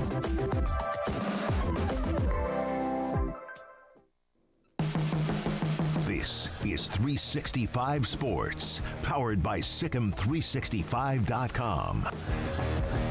The 4 o'clock hour is sponsored by Boozer's Jewelers, the wedding ring store, specializing in custom jewelry and repair, all in-house. Now here's David Smoak, Paul Catalina, and Craig Smoak. UTSA football coach and a great friend of the show, Jeff Traylor, joins us. Craig Smoak, Paul Catalina, David Smoak on 365 Sports. Jeff, Coach, how you been? My great friend. Everything good with you right now? Just counting down the days and need this transfer portal window to close in a hurry, David. You've made this very clear. You've mentioned to us, you people want to raid your roster. They want to raid teams in the MAC. They want to raid a lot of the group of fives. Is it every day you have like bam, bam, bam, you have somebody trying to get out or get one of your players? Every starter in my lineup has been approached and hit. And so far we've dodged the bullet, but they're flying. So they're already playing for you, getting playing time for you. Is this all NIL? Yes, sir. It's just, pay for play. And it's the way of the new world. And you got to have NIL. You got to be able to match it or decide to let them go. And I really love my kids. And we're fortunate so far. We lost 2 in December that I think will both be starters and do a great job for the programs they chose to go to. But this time around, we haven't lost anybody yet. So we'll see what happens, Bubba. Coach, with the way that college football is changing and you've got the power conferences trying to, especially the SEC and Big Ten, trying to change what they do and how much they get and kind of a land grab as it goes, where do you have to fight? Like you mentioned the transfer portal already, but where is the place where you can find comfort in the G5 level with being able to get the talent that you want and the talent that you need to win games and attract kids to those schools? Like, how do you have to navigate what is really difficult right now? Well, I just think you've got to set your eyes on what's most important, right? Which that's winning your conference championship. So we've got to get that done. We've accomplished that 2 of the 3 years of the transfer portal. We pretty much, conquered Conference USA. We are in the ACC now. And so you got to get Tulane, Memphis, SMU, South Florida. Well, luckily, I couldn't beat SMU recruiting. They were doing too great of a job with their NIL plan. They were way ahead of us. And luckily, They got, moved to the ACC. I said ACC, well, we're in the AAC. They got moved to the ACC. I apologize.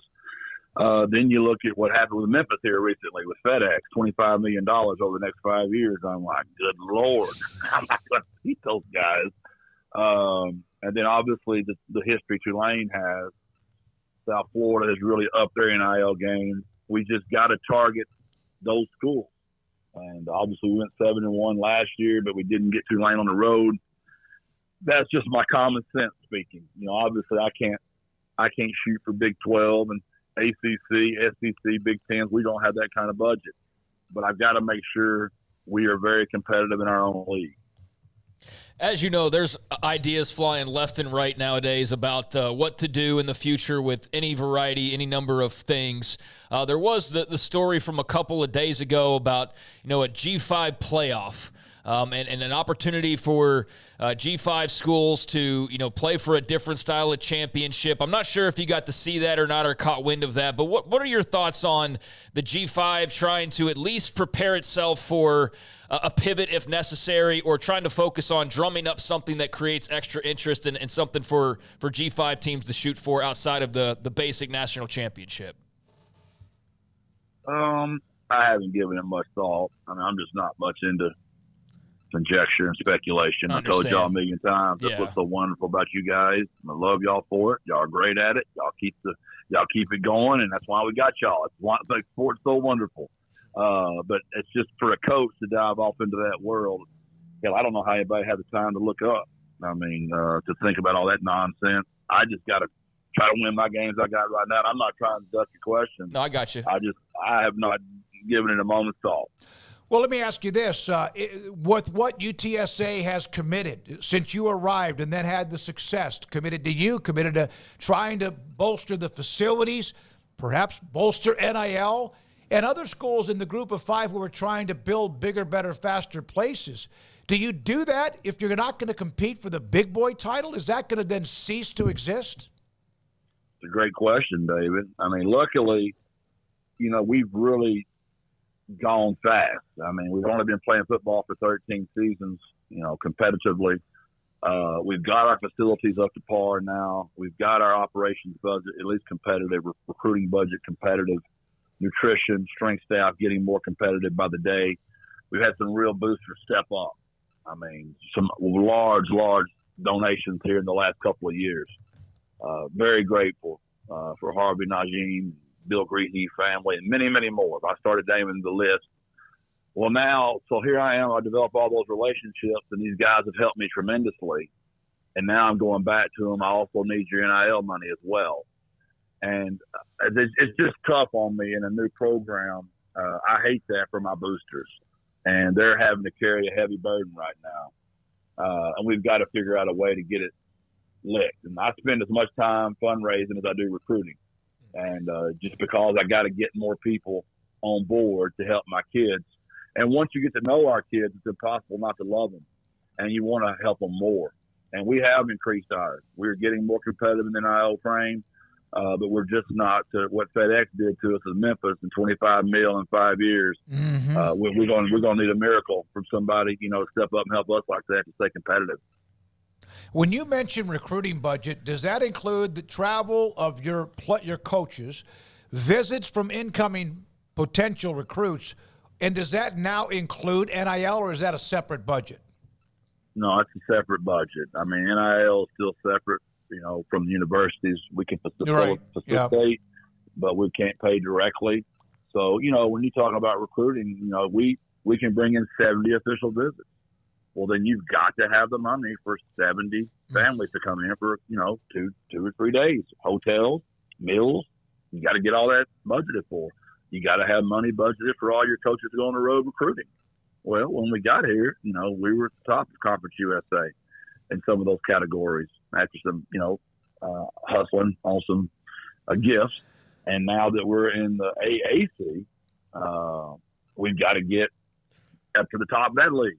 And now you're back in your boosters with more. You got to, the official visits used to be 56. Now they're 70. That's 14 more visits you got to have budgeted for. And, poor Dr. Conopos, she's not just taking care of me. She got to take care of those other 17 sports in our program. So luckily for her and I, I was an AD for 15 years, so I do know the multiple hats she wears. But I've got to be pushing for football, unfortunately. But I am sympathetic to her plight for all the programs in our school. Coach, how would you, as someone who now has experienced this for a couple of years, change the structure so that coaches can coach and recruit and do more of that, and then the fundraising and those things can be differently? Would that mean revenue sharing makes that easier because then you have stuff that's built in, and then NIL can just be what it's supposed to be, which is, if this kid, somebody at a car dealership wants to have your quarterback, endorse their cars, they can go do that. It's a super question. I mean, I've kicked it around. I've thought through that quite a bit, honestly. Do you start, to school our size? Do I trade in 2 analysts and get 2 full-time NIL fundraisers? That just help me do that around the clock, that's their jobs. Kind of like a recruiting coordinator, kind of like a nutritionist, strength guy, academic stuff. You have just NIL where that's all they do. And I really don't know the answer. Obviously, you'd like it to be just the universities part of it, but I just, with antitrust, I'm afraid it's going to be free enterprise forever. So what do you do when your best defensive tackle walks in and he needs this much more to stay? I don't know. I know what I'm going to do. I'm going to find a way to keep that rascal. So we just got to figure out a way to get it all. I don't have the answers, and I know I should. I just don't. I just know I'm trying to win today. I got 5 days left, and I'll sleep a little better in 5 days, hopefully. Coach, your spring game is come and gone. I know we'll talk about that and the team, and obviously a big change at quarterback and all of that. But just with all that you've talked about here over the last few minutes, and with spring football, knowing that the entire time you're practicing, there's guys trying to be picked off left and right. Do you how do you approach it? Do you just approach it like, this is my team and we just got to work like we would always work? Or does it change the chemistry of spring, knowing that the team that you're working with now might not be the exact team that you're working with in about 4 or 5 months? I'm a little disappointed in myself for last season. I think I changed too much as a coach. I was so worried about losing players. I think I'm not saying I turned, my eye and didn't look, but I just don't know if I was as hard on and tough on as I should have been. I think it cost a couple of games on the road. You just can't go on the road and win tough road games unless you're a really tough football team. We've been extremely successful winning at home, like one of the top records in the entire country. And we've won our fair share on the road as well. But last year was the first time I thought we didn't go get a tough road game in Houston, a tough road game in Tulane. I was just disappointed with the turnovers we had and the lack of turnovers we created. And I just told my team, I felt like I let them down. I wasn't going to do that again this year. I didn't want anybody to leave. If they leave, they leave. But I'm going to coach the way I've always coached, which is a more old-fashioned, physical, tough style of ball. And we went back to it. We padded up every day we could this spring. We got after it now. We had a really physical, tough, and we're going to have a good football team if I can keep my team. Jeff, you played against Texas, what was it, a couple years ago? I know you have them on the schedule. You coached there. So you've been at a place that had all the money they ever needed, all the facilities they ever needed. What is the difference winning there compared to you winning at UTSA? Oh, it's not even close. What I've told everybody, Mac didn't cheat. Charlie didn't cheat. Tom didn't cheat. And Sark walked in at the perfect time. It's legal to pay players now. And they've got the most money. And Sark has done a fantastic job of evaluating talent. And they're getting the right players right now. They have one of my very best players, Trey Moore. He led the country in sacks. He's playing for Texas now. And we'll do a great job for Sark. Trey's a wonderful kid. And he played his way out of UTSA and played right to Texas. So it's just not the same. Like when we played them 2 years ago, we were with them all the way to the fourth quarter. The talent level has really changed drastically in 2 years just because of the way the game has changed. I'm going to ask you this because I've seen you fight, scratch, and claw all your way up to as a coach, and then what you did at Gilmer and what you're doing at UTSA. When you watch the players you have, with who you have available and what you have to offer, and you see them fight like you did a couple of years ago or in a game where they're just like right there on the edge, whether you win the game or not, what kind of emotional pride do you have watching them compete? Well, let's just talk about it. I mean, I know I'm going to sound like I'm being arrogant, but I'm really bragging about UTSA. And when I say Memphis, SMU, Tulane, East Carolina, and then you throw UTSA in there, and there's a lot of people picking us to win that league or be up there again, it gives me great pride that this is an amazing city. I have great thankfulness for President Amy, Dr. Campos, for giving me a chance. And if you knew our people here in San Antonio, just how humble and grateful they are, like I am their coach, and they love the Roadrunners. It just gives me great pride that I know those people are just really freaking proud of what we've done. And I just still think, even though we won 9 last year and won our bowl game, I just think there was 2 of them out there we let get away. And those are the ones that always bother you, David. Mm-hmm. But yes, I'm extremely proud that when we go down, it's always a fight. Now, Tennessee got after us pretty good early. It was 31-0. We rallied to get 31-17. That's probably the only time we haven't rallied all the way back. You know, our first year we were down to Tech by 17. We came back and won that game. Very next year we're down to Memphis by 21. Came back and won that game. Very next year we're down 27 to UTEP. Came back and won that game. And then last year we're down 31-0. I said, well, here we go, boys. Y'all, every year y'all just made a bigger comeback. This was going to be a hell of a story when it's finished. And we scored 17 in a row. And I'm like, man, we about to shock the world here. And then they went ahead and beat us 45-24, whatever it was. But it was a hell of a story for a little while, David. But then in our bowl game, we were down 14-0 to Marshall, and my kids rallied again. They just won't go away, man. They're amazing kids, and really proud to be their coach. Were you that kind of player? I was so bad, I would have never came back from 31-0.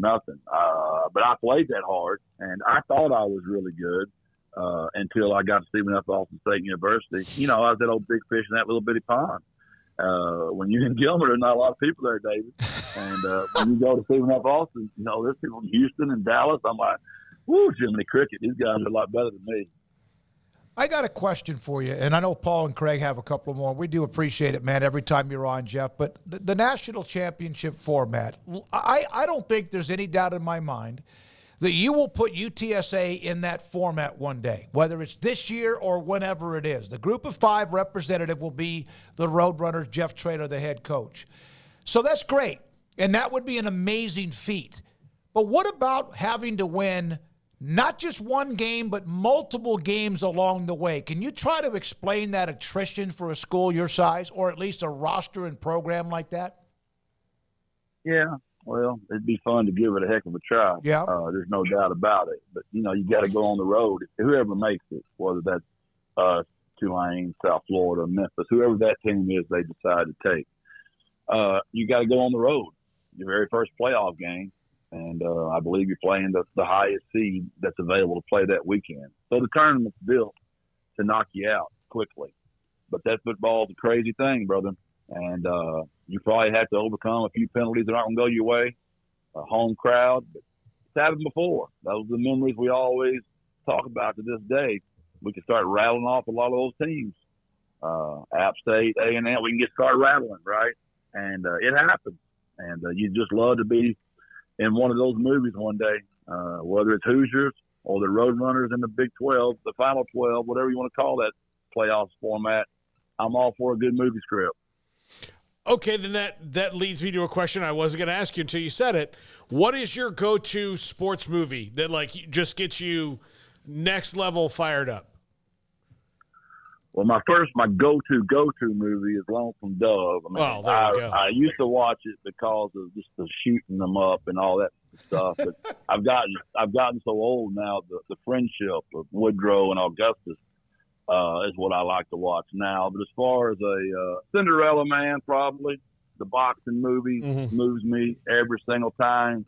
But there's a lot of them. I could rattle off all day about those things. Now, obviously, I was a basketball coach when I first started, so Hoosiers is high on the list. There's a lot of them. Jeff, when you were and built Gilmer into a state championship caliber team, and there are schools in East Texas that have had their runs, Carthage, obviously Dangerfield, although they're a smaller school now, and many others. There was that time, Jefferson, Pittsburgh, I could go on and on. But when you got to the top, how did you know if a team that was like normally 5-5 or someone you beat 58-0, how did you know? Could you tell if that team or coaching staff were on the verge of something special because you had done it yourself? Oh, yeah.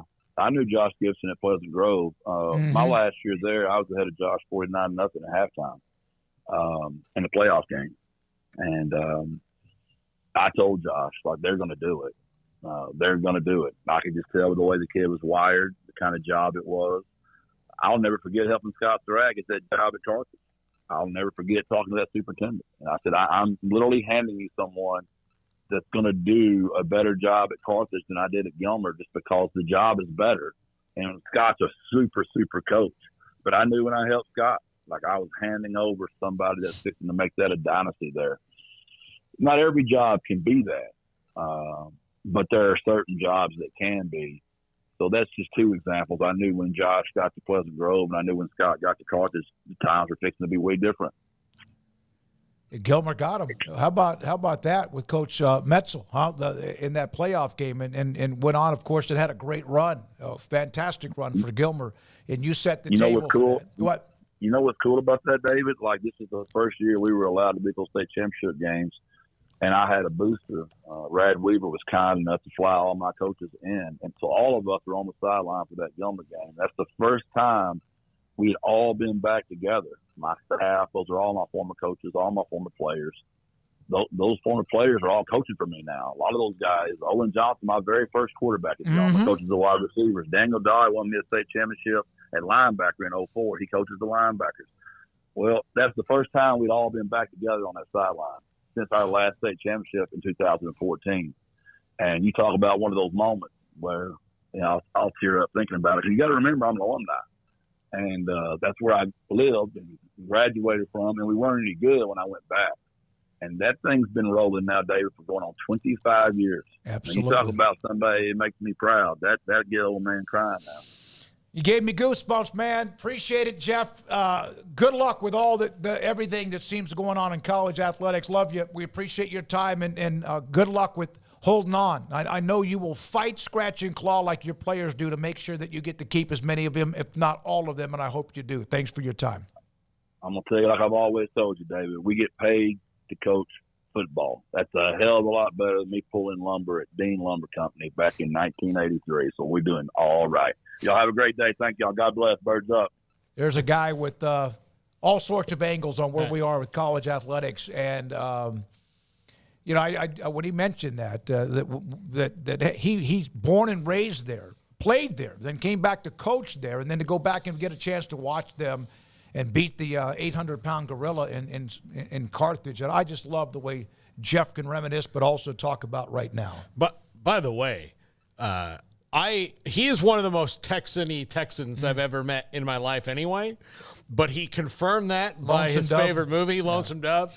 My father's favorite movie, one of my favorite movies. It's a go-to. If you have not seen Lonesome Dove, I recommend it. And you know how much I love the movie because my dog was named Woodrow. Yeah, so there you go. Absolutely. So that's that was as if I couldn't like him anymore. Like now it's just straight shooting son of a bitch, man. I'm telling you right now. And I mean that in a confident way, a very, very positive way. Yeah, you know, I was just talking a few minutes ago about just being, I said it during the commercial break. I didn't say it on air, but being exhausted by the constant, what was the other word I used? The existential crisis. The existential crisis. I'm exhausted by that. I don't know about you folks. I love talking about a lot of it, but it can get exhausting. And I'm just somebody talking about it on YouTube. Can you hear the exhaustion in that man's voice? Having to actually coach a roster and maintain a roster and go to his boosters every single day and have to deal with a lot of crap that he doesn't want to be dealing with. I mean, can you hear that in that man's voice? Absolutely. Of just how exhausted he is. Much less, I'm asking about this G5 playoff, and I knew that he's a coach, so he's not necessarily, although there are coaches that are definitely like could have gone boom, boom, boom, this is what I think. But I was expecting he probably didn't have a lot of thoughts on it because, again, he's not going to speculate and do all those types of things. But he don't have time to think about that. He doesn't have time to think about a G5 playoff or what that would even look like because he's too busy with all the other stuff. So, yeah, that's I think, clear in listening to him. But I think he's handling it, and others in his similar positions are handling it about as well as you can. But, hey, Memphis, if you – we're hoping to get a dig at UTSA here pretty soon. Well, I think you did. I think you rattled their cage a little bit. Them and everybody else in the American Athletic Conference with that recent investment from FedEx. It was noticeable. Metal comes on here. We have a lot of fans of Memphis and, of course, Boise State and some of the schools that are, like, trying to figure it out. And I am super happy for Metal and Memphis Tigers fans. I was going to ask him one more question, but I just felt like it was time to move on. Is that he was a great high school football coach. He earned the opportunity to join Charlie Strong at Texas. He's been at SMU, Arkansas, and now at UTSA. Did he ever think that if he got into college coaching, they dream that it is, as he just mentioned at the end, would he ever go back to high school, even though it's it's different, just because of the rules in college football are such a battering ram? I think unless that high school's like Allen and can pay a really, really heavy salary, then probably not. He's a fighter, man. But I think that, if his career were to wind down, I don't know that he'll be at UTSA for life. I mean, I think he's like every other coach that has a lot of success. They're inevitably bound to at some point or another move on somewhere, and the ones that do are few and far between. But, yeah, I mean, I could see, like, Jeff Traylor's still got that itch, not quite ready to step all the way into retirement, but he's not coaching. I'm going to go back to Gilmer and coach for a couple of years and just see what happens. I don't think that would be shocking in the slightest. But I also, and I'm not going on any information other than just gut feel. I don't think that time's right now. Not even as crazy as it is, you're still going to see it through. And the odds are, he's not going to probably, if he just continues on the course he's on, he's going to end up at one of those big schools that has all of those. If you're a president and AD and you listen to him on what he has lost, you can imagine that he's going to, and again, Houston, you see Sam Pittman getting fired in Arkansas going, hey, let's call Jeff Traylor. And then boom, all of a sudden his problems are solved, you know? Kim Coulter, thank you for the super chat. Tremendous respect for Jeff Traylor. Jesus, what a stand-up guy. And JG Nielardo, Houston area code funds for Big Bird Traylor. Thank you both for the super chat. We appreciate your time. Thank you to UTSA for helping set that up when we have reached out to get Jeff Traylor. Tomorrow, Texas Tech head coach Joey McGuire will be joining us here on 365 Sports. It's a very interesting time, though, for the Roadrunners. I mean, no Frank Harris. That's the first time in, shoot, nearly a decade at this point that he's not on the roster, and it's closer to a decade than it's not. So I'm not really all that much. It's closer to a decade than it's not. So, that's just alone a huge new piece, although they kind of got that experience last year with McCown. He was Harris was hurt, and so it wasn't he was the guy from start to finish, but it's a different era there for sure in San Antonio. Absolutely. Thanks to Kyle Stevens for helping set that up with Jeff. Glad we had it. Craig's Off the Radar will start the 5 o'clock hour. Mickey Spagnola soon after that, and Paul's Top 5 on the draft. It starts tonight. And this is 365 Sports. Richard Carr, Buick GMC Cadillac, they are the people that you can count on, and that's been the case for the Central Texas area for going on, 20-plus years now at this point. Richard Carr Motors, they've been celebrating all the big events here lately, the Madness of March, the Eclipse here in April, and those Eclipse savings still ongoing right now, even though the Eclipse is now in the rear view, celebrating it all month long with rarely seen savings during this special sales event. And if you need space for your entire crew, family, friends, whatever you're doing, got summer right around the corner, people start traveling a bit more, well, if you need extra space in your ride, you need a Buick Enclave, and the Buick Enclave, well, it offers you a quiet drive loaded with space-age technology. It also delivers uncommon luxury at a common price. So come by the dealership today and experience a Buick test drive, and you can save thousands on a new Buick Envision. You can save $6,000 in particular on a Buick Enclave. Plus, military and first responders can also save an additional $500. You can get more details by just contacting the good folks over at the dealership. Whether you want to run by there in person, visit their website, give them a phone call, they're more than happy to help because customer service is a big priority for the good folks over at Richard Carr. So they got the great deals going on right now on the new Buicks, but if you are looking to drive something a little more seasoned, they've got a lot loaded with over 90 highly inspected used cars and trucks, and 100% credit approval is always the goal. They say yes when others say no. So check them out. For 25 years in Central Texas, Richard Carr has built a reputation as the people you can count on for your automotive needs. Log on to richardcarr.com today. Call now or go see them now off Highway 6 at the Imperial exit. Established in 2007 and independently owned, Alliance Bank Central Texas is committed to helping families and businesses meet their financial goals. From their tellers to their board of directors, they know the importance of superior service and competitive products. Customers have confidence knowing that their financial needs are in good hands. It's your bank, Alliance Bank Central Texas, with 2 Waco locations, 4721 Bosque Boulevard and 191 Archway Drive on Highway 84, and at alliancebanktexas.com. Member FDIC and equal housing lender. Our good friend Brad Boozer, Boozer's Jewelers here at 365 Sports. Now, Brad, people who watch and listen to our show know I'm a double-time customer for you, engagement ring and wedding band, and you guys do that great, but that's not all you do at Boozer's Jewelers. Absolutely, and I always like to say, it's a new year. It's a great way to start the year out. Go through your old jewelry. Go through your wife's jewelry box. Go through anything you're maybe not wearing, something that's broken, something that you're not using. We do a massive amount of custom work. We can take your old jewelry, old diamonds, old watches, and we can convert it into something special for you and make a one-of-a-kind piece of jewelry. And if that's not something you're interested in, a great thing is we can turn that into cash. So we buy gold, we buy diamonds, we'll buy Rolex watches, any kind of heirloom jewelry, anything that's maybe passed down to you. Boozer's Jewelers, where do they find you, Brad? We're at 1025 North Valley Mills Drive, right on the corner of Lake Air Drive and Valley Mills with the big clock on the corner. Pioneer Steel and Pipe opened their doors in 1943, and they have never wavered with their focus on great product and customer service, relationships with a handshake, making sure you, the customer, is satisfied. Their new facility is now twice the size, allowing new inventory, higher quantities, and in a much more organized fashion. In addition to the long lengths in tubing, angles, channels, rods, and flat, Pioneer Steel and Pipe now offers several shorter, more convenient lengths of material already cut. Their 2,500 square foot showroom has over 1,000 new products in stock, new welding supplies, hardware, quickcrete, and do-it-yourself components for any project, whether you are a professional contractor or weekend warrior. The new facility is designed to make your loading experience faster and more efficient with easy drive lanes around the building and much more room to get your trailer loaded.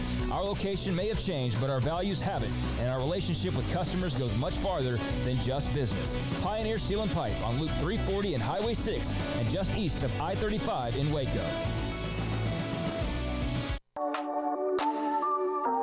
This is Craig Smoak's Off the Radar, presented by Alliance Bank. They take pride in making banking easy. AllianceBankTexas.com.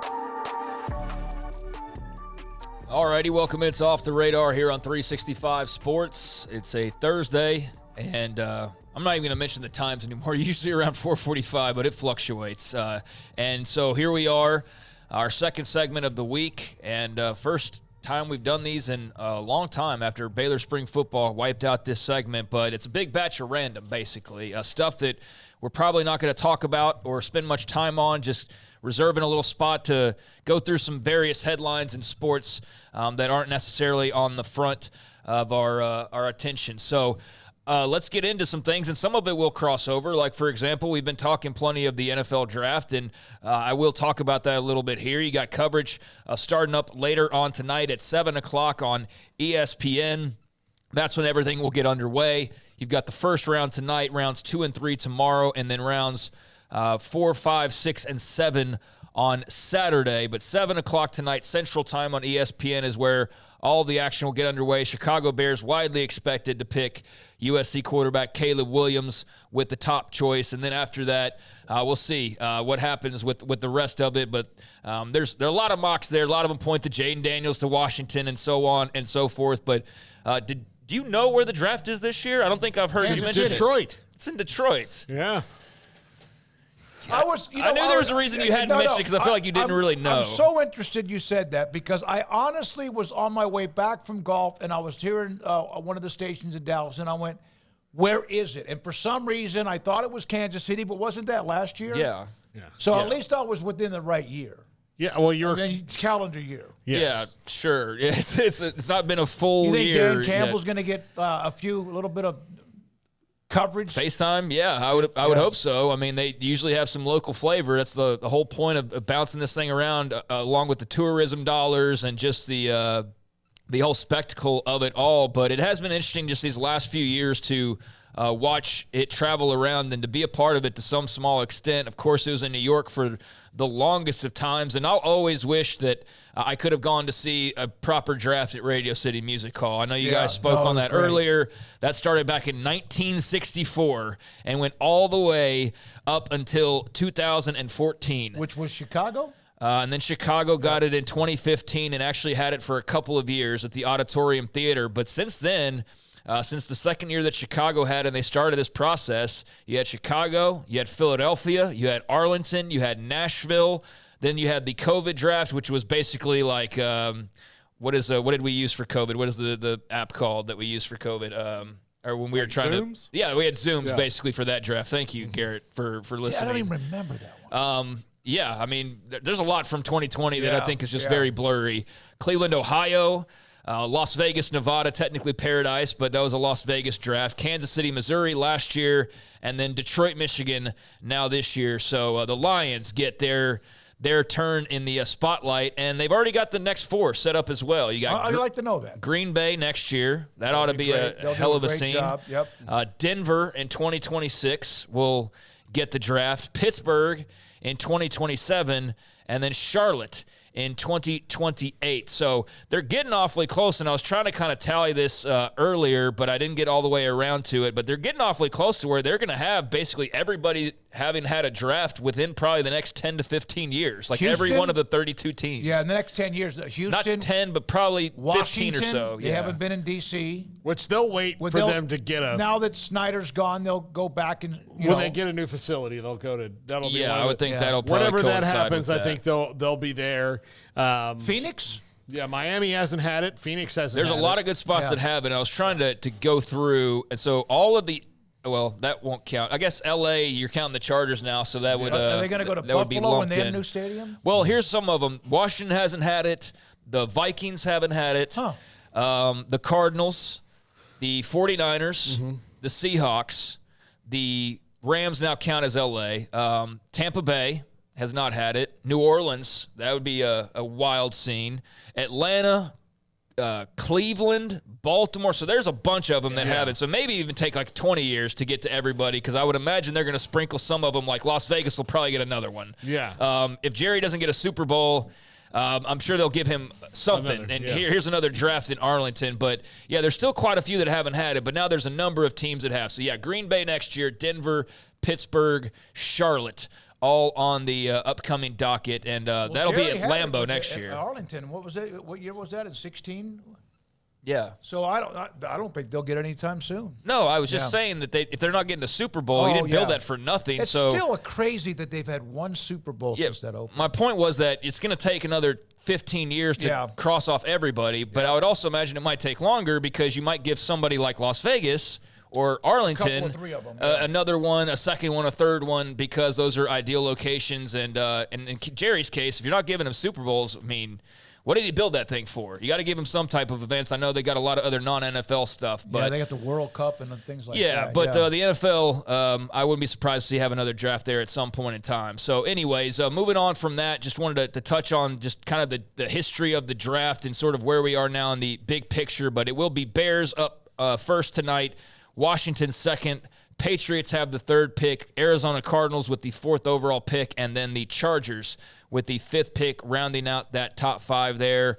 And is there anybody in particular outside of your own favorite team that you care about or that you're interested in? I know this would be more of a Paul question probably, but I'm very interested in what the Eagles do. Okay. I'm very interested in what the Texans do. And the Chargers and Jim Harbaugh are interesting to me in year 1 because you'll kind of get to see what's different between Harbaugh, 49ers Harbaugh, and Chargers Harbaugh, which I don't think there'll be much because I don't think he's a guy who's, ever wisping through the winds of change. But I do think that he sees football in a different way, and he's adaptable. So, he's wanted an incredible school when it comes to Stanford's history and won there. He did it pre all this other stuff, though, so he still was kind of like on an even playing field. That'd be much more difficult to do now. 49ers. Yeah. And then, then he goes to Michigan, and I mean, it wasn't easy. So, I mean, there were people, they're ready to, put for sale signs, and he damn sure finished it off with a cherry and chocolate syrup and everything else. And I told you, I'm very, this is Washington, this is maybe Washington's 1989 draft compared to, Jerry Jones. This is that draft, where... because they had Aikman. And this is where you can... This is where you can restart because it was Jerry's first draft. So this is where the restart happens. It's different in today's NFL, but it's a new era because it was so incredibly poorly run for so long, and never there was not a year that in the Snyder tenure of this quarter century that he owned the team of. Oh, no, that was really smart. That was a good deal, and so... there weren't a lot of... By the way, Darrell Green was announced. He's going to announce a pick tonight. Are you going to get to that? I'm sorry. Okay, but they're sitting in front of me. Back some pride in that place. I'm sorry. So Darrell Green's going to be announcing a pick tonight. He'll be a part of the draft festivities, but really the big story is, actually he won't be announcing it tonight, it'll be tomorrow, as they get all the former players, and there's a long list. It's kind of the same voices that you've seen over the years. Maybe there's some new shakeups, so I won't go in depth on that. Maybe we can do that tomorrow. If we got just a little bit of time, we can go over who some of the special picks are. But the Darrell Green story that I actually have in front of me is that the Washington Commanders are retiring his jersey, his number 28 jersey. He will be the 5th player in that franchise's history to have his number retired. Can you name the other 4? All right. There might be a weird one that's off the cuff. Sonny Jurgensen's number 9. Yes, he is one of the 4. I'm going to guess Charlie Taylor's 42. Nope. God dang it. John Riggins' 44. Nope. Sean Taylor's got to be, right? Sean Taylor. Oh, no, absolutely. Is, one of the 4. I still have a small towel that I have in my collection area in the upstairs room with Sean Taylor. Oh, nice. And his number. That they made after his passing to honor him. Yeah, all right, that's a cool collectible. Yeah. There's got to be somebody like... well, you got Sean Taylor Ball. and Sonny Jurgensen. Sammy Ball. Sammy Ball is also a part of this group, yeah. Sammy Ball's had his jersey retired, so that leaves one more that you haven't mentioned. I don't think you'll get it. Okay, hold on. How long do you think we could just sit inside? There's not a number, but I wonder if it's like Jack can't cook, but there's no number. No, it's a player. Art Blanc? No. That is stupid. All right. It is. No. This is going to be important for the rest of my day. So I mentioned Sammy Ball, Sonny Jurgensen. Charlie Taylor's not in it, which doesn't make sense. Neither is Riggins. That's kind of nuts. Sean Taylor, which is obviously an intriguing one. Garrett? Gus Frerotte. No, I'm just kidding. Only with his helmet against that padding. Yeah, where he that was a Hall of Fame moment, certainly. Hold on. I'm going back. I don't want to do this. Sam Huff. Nope. What? All that build-up for nothing. No. What in the hell? Bobby Mitchell. Bobby Mitchell has had Bobby his Mitchell, number. I believe was their first African-American player that they drafted, and he was an incredible player. So Darrell Green will join Sammy Ball, Bobby Mitchell, Sonny Jurgensen, and Sean Taylor as retired numbers for the Washington Commanders franchise. Part of, I guess, the Josh Harris tenure, doing different things. And so Green said that it meant a lot. He never thought about it, never dreamed of it, never asked for it. Okay. But he found out the news and said that he was blown away and that it touched something inside of him that he didn't know was actually there. So he's humbled and he's clearly kind of taken aback, I think, by the honor, even though it seems like to everybody else, like, duh, no brainer. You were how did it not happen already? But then you realize this is maybe part of the process of repairing all of the wrongs of the last, 2 decades plus. Now they need to go back and get Charlie Taylor, John Riggins, and others. I'll tell you this about Darrell Green, though. He was selected to be inducted into the Texas High School Football Hall of Fame next month, and he said he said, take me out of it. Now, they're trying to make up for some lost time of players back in the 60s and 70s. A lot of it was back when there was still integration. I don't know. I remember talking to him. It was not that long ago, but I don't know why. I don't. I wish I could find that out. But he just hasn't been responsive to it. Yeah, there's a lot of big time, massive Hall of Fame level players that played at segregated schools here in Texas. Ken Houston. Yeah. Who might be somebody that could maybe. Mean Joe Green. Joe Green from Temple. Yeah. Yeah. But there's a history there, and Darrell Green certainly, legend. Yeah, it sucks because I was looking forward to going. I would love to know more of his reasoning there. But, yeah, there's a big to-do about this. He will be also announcing the team's first second-round pick. They have 2 of them tomorrow, but he will announce the first one. And he did that back in 2018 when they drafted Terry McLaurin. Okay. So hopefully he's got some of that magic left over. Thank God he's been used well. Best innovation to the draft is getting – and, look, it's great for Roger Goodell, to do every team's first pick and all that stuff. And I know that's a big moment for the guys. But just as far as the atmosphere of the draft, it's the best thing they've done is have the fan favorites, all-time greats, Hall of Famers, whoever walk out there. Yeah. It's just – I sent Garrett, you and Craig a link, and I'll send it to you, Paul, the Darrell Green, when he was going to talk about the introductions tonight, and they surprised him with the information. No, he's doing a PSA, and they surprised him with a bunch of former players coming in with the 28 jersey on. Yeah, so I haven't watched that yet, but I plan on it because that was something when I was reading an article earlier today they mentioned, and then you sent it, so I'm going to check that out after the show. But I was a big Darrell Green fan, so that's something that's pretty cool. Now, I know this is very much on the radar for this particular show, but I want to mention it because we hadn't got to it, and just I don't know if we were going to otherwise, but there was another lawsuit, as you mentioned earlier today, in regards to Florida State and the ACC, as the Florida Attorney General has filed a lawsuit against the Atlantic Coast Conference, and basically the gist of this, and Paul, feel free to add what you have on this, but basically it's to get the TV deal out in the public and to see all the details of the ACC and ESPN TV deal. That is the entire goal here. Ashley Moody was the Attorney General, her office filing a suit in Leon County, Florida, and it just seeks to make the TV contract public as they are trying to get out of their ACC arrangement. And the whole goal is not just getting out of the conference, but getting out of the conference without paying a whole bunch of money. That's the whole goal for Florida State right now. Getting out of the conference, number one, getting out without a lot of money paid, 1B, basically. And so that lawsuit has been filed. They sent a public records request back in January. The suit was first filed, Florida State, back in December, challenging the exit fees. And so that was just a note. I didn't think we were going to spend a lot of time on it, but do you have anything to add, Paul, on that front? So Florida, just for some clarity, has a sunshine law, which means that you cannot decline freedom of information and open records request in the state of Florida if you do business in the state of Florida. Well, the ACC is trying to say that, no, we do business in the state of North Carolina. Florida State just happens to come here to do it.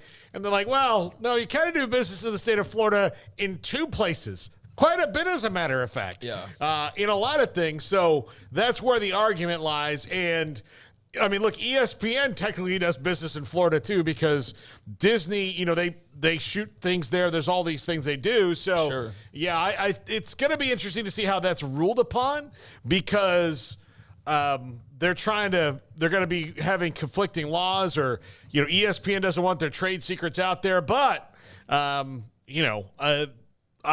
don't know how you argue around the law in Florida. That's a big thing. Yeah, I don't know. So they are trying to get that TV contract public, and this was another step towards that. Obviously, we touched on the events from Monday. It was all about basically the judge telling Florida State to amend their complaint, make it a little bit more clear of what they were going after. They did deny the league's motion to dismiss, so this thing just continues on. He wants them to mediate. We'll see how that goes, but that was the latest chapter earlier today, was the further seeking of that TV contract. It's very much off the radar. We haven't talked a lot of golf. We had our draft a couple weeks ago, but Tiger Woods, I think you may have sent this over. I sent this to you, yep. Is going to receive $100 million in equity because he decided to stay with the PGA Tour. Rory McIlroy could also stand to make about $50 million. Simply because they did not join Live and go chase the money, so they're still going to get some money. That's a beautiful thing, man. You chase these hundreds of millions, or you don't, and you get these hundreds of millions. In Tiger's case, this $100 million.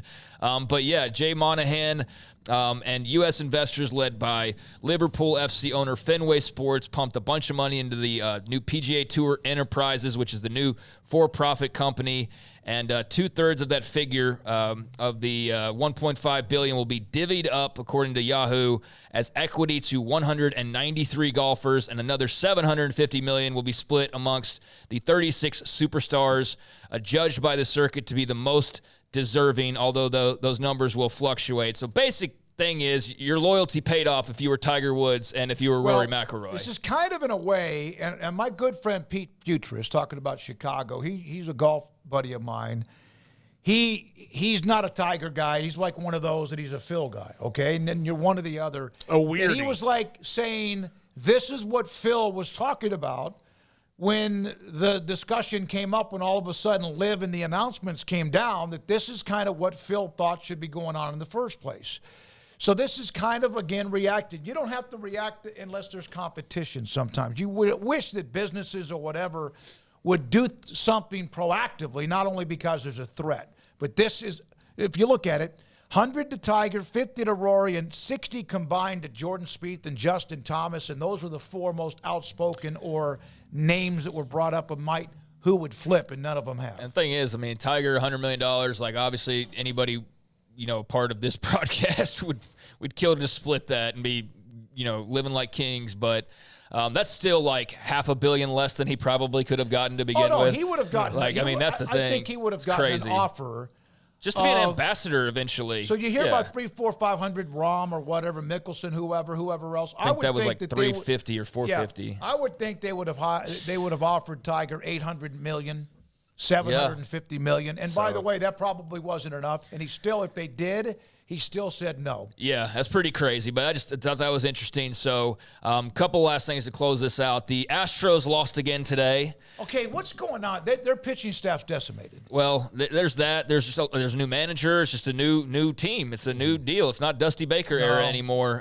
But they are I like Dusty. Now as of Tuesday, and they've dropped further, but they were for the first time back on Tuesday, 10 games under 500 for the first time since 2016, just for some perspective on where they are right now. But the Rangers also lost again today, so they're sitting at 500. So neither Texas team is really killing it right now. They got to get Josh Young healthy. That's the whole key to unlocking all that talent. But Max Scherzer is on his way back. He's on his way back. So he'll be back in May. I didn't even realize Cody Bradford's on injured list. Yeah, they're beat up. Yeah. Here's the thing: the Rangers have to keep their heads above water, which is until about June 15th. Yeah. And then things will start falling into place when it comes to their pitching staff.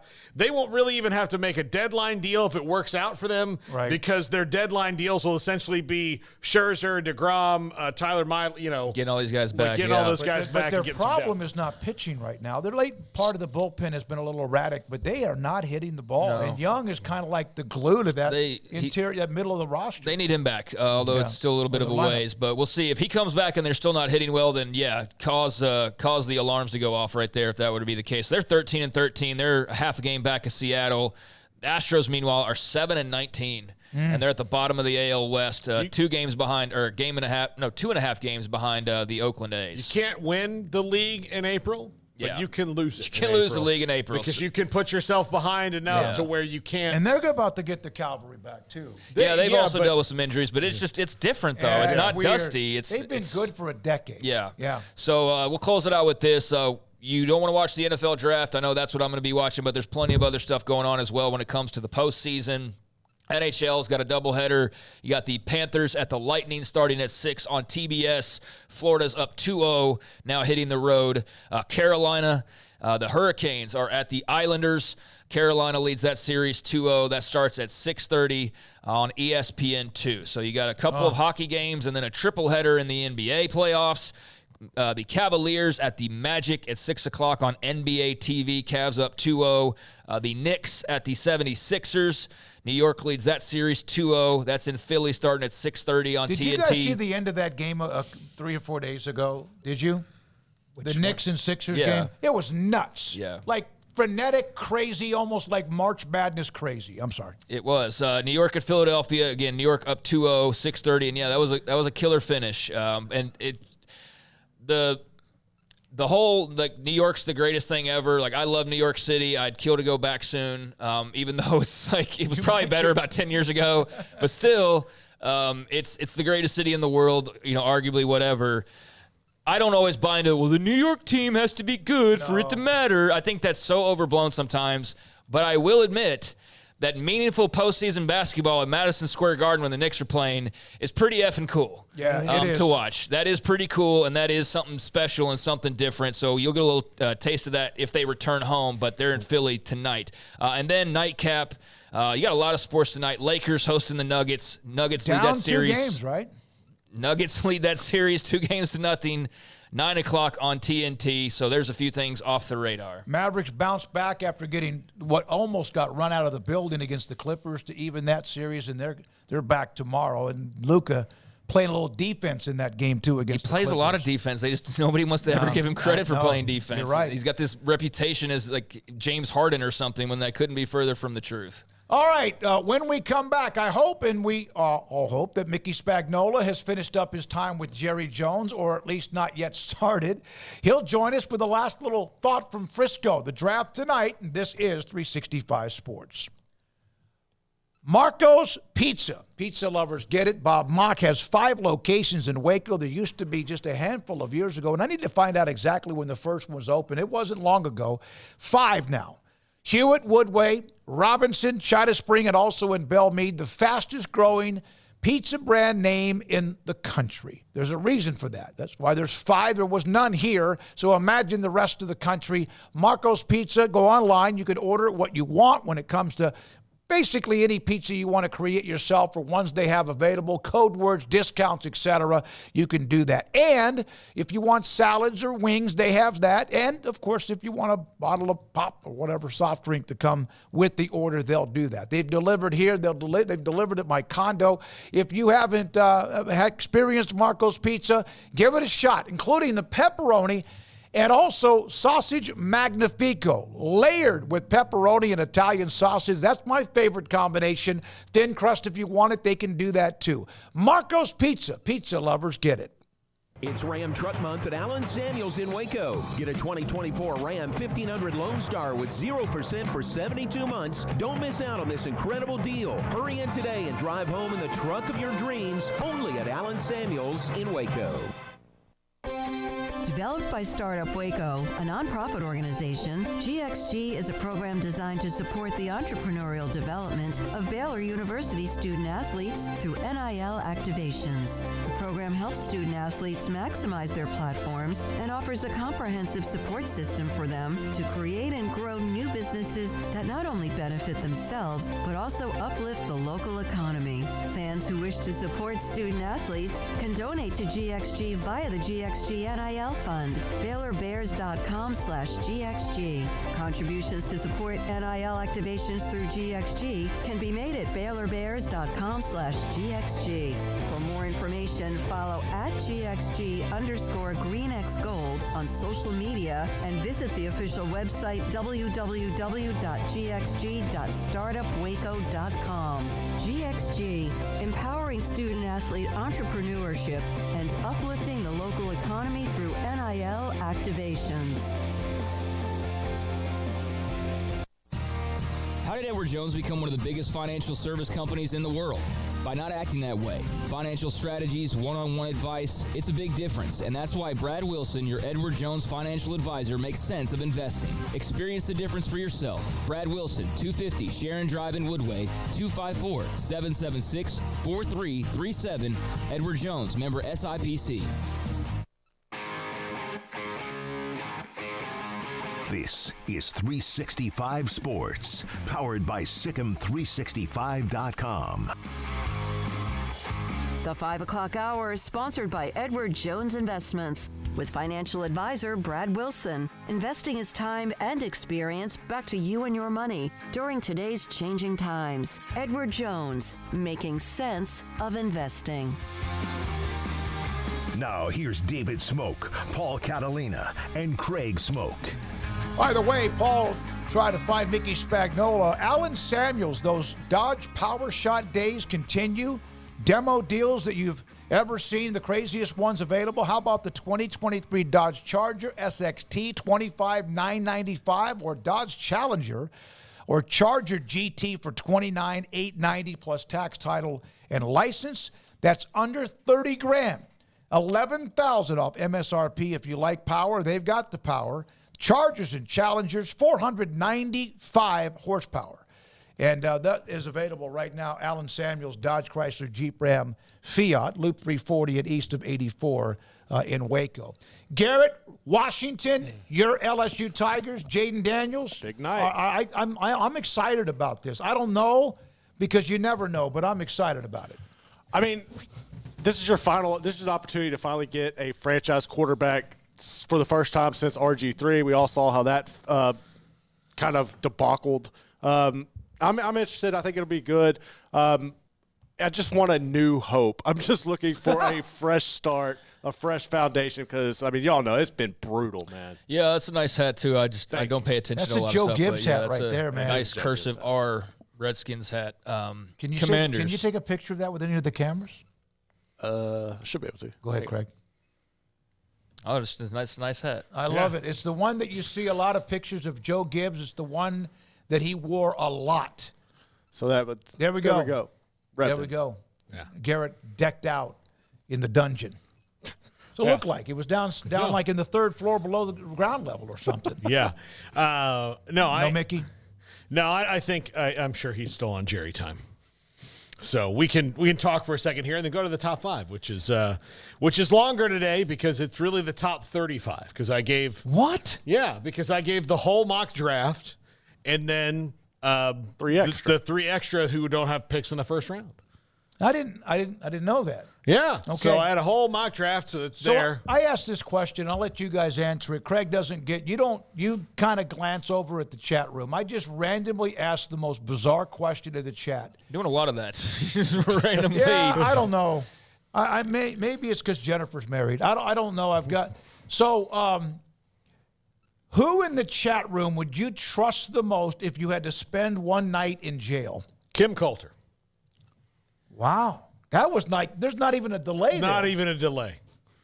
I don't have an answer. I mean, I glance over at it on occasion, but I don't tell you who I follow it nearly enough to I mean, I'll just go with Paul's. I mean, Paul answered that so emphatically, but I don't know nearly enough to even throw out a name, really. Yeah, Kim Coulter would be the one I trust the most. Kim's been very good, so yes, I would say Kim as well. Kim would line the pockets of the guards. Yeah, Kim, retired stockbroker. Yeah, somebody mentioned him. Yeah, those two guys, I'm good with them. Katie Rader, all Oh, I can't believe this answer. Yeah, now you're trying to you're going to get us to piss people off because we don't name them. I'll tell you right now who it wouldn't be Paxton.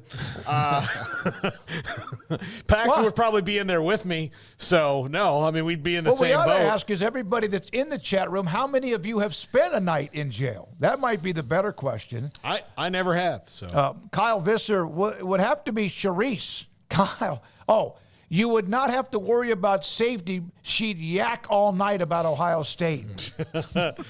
Go Bucks.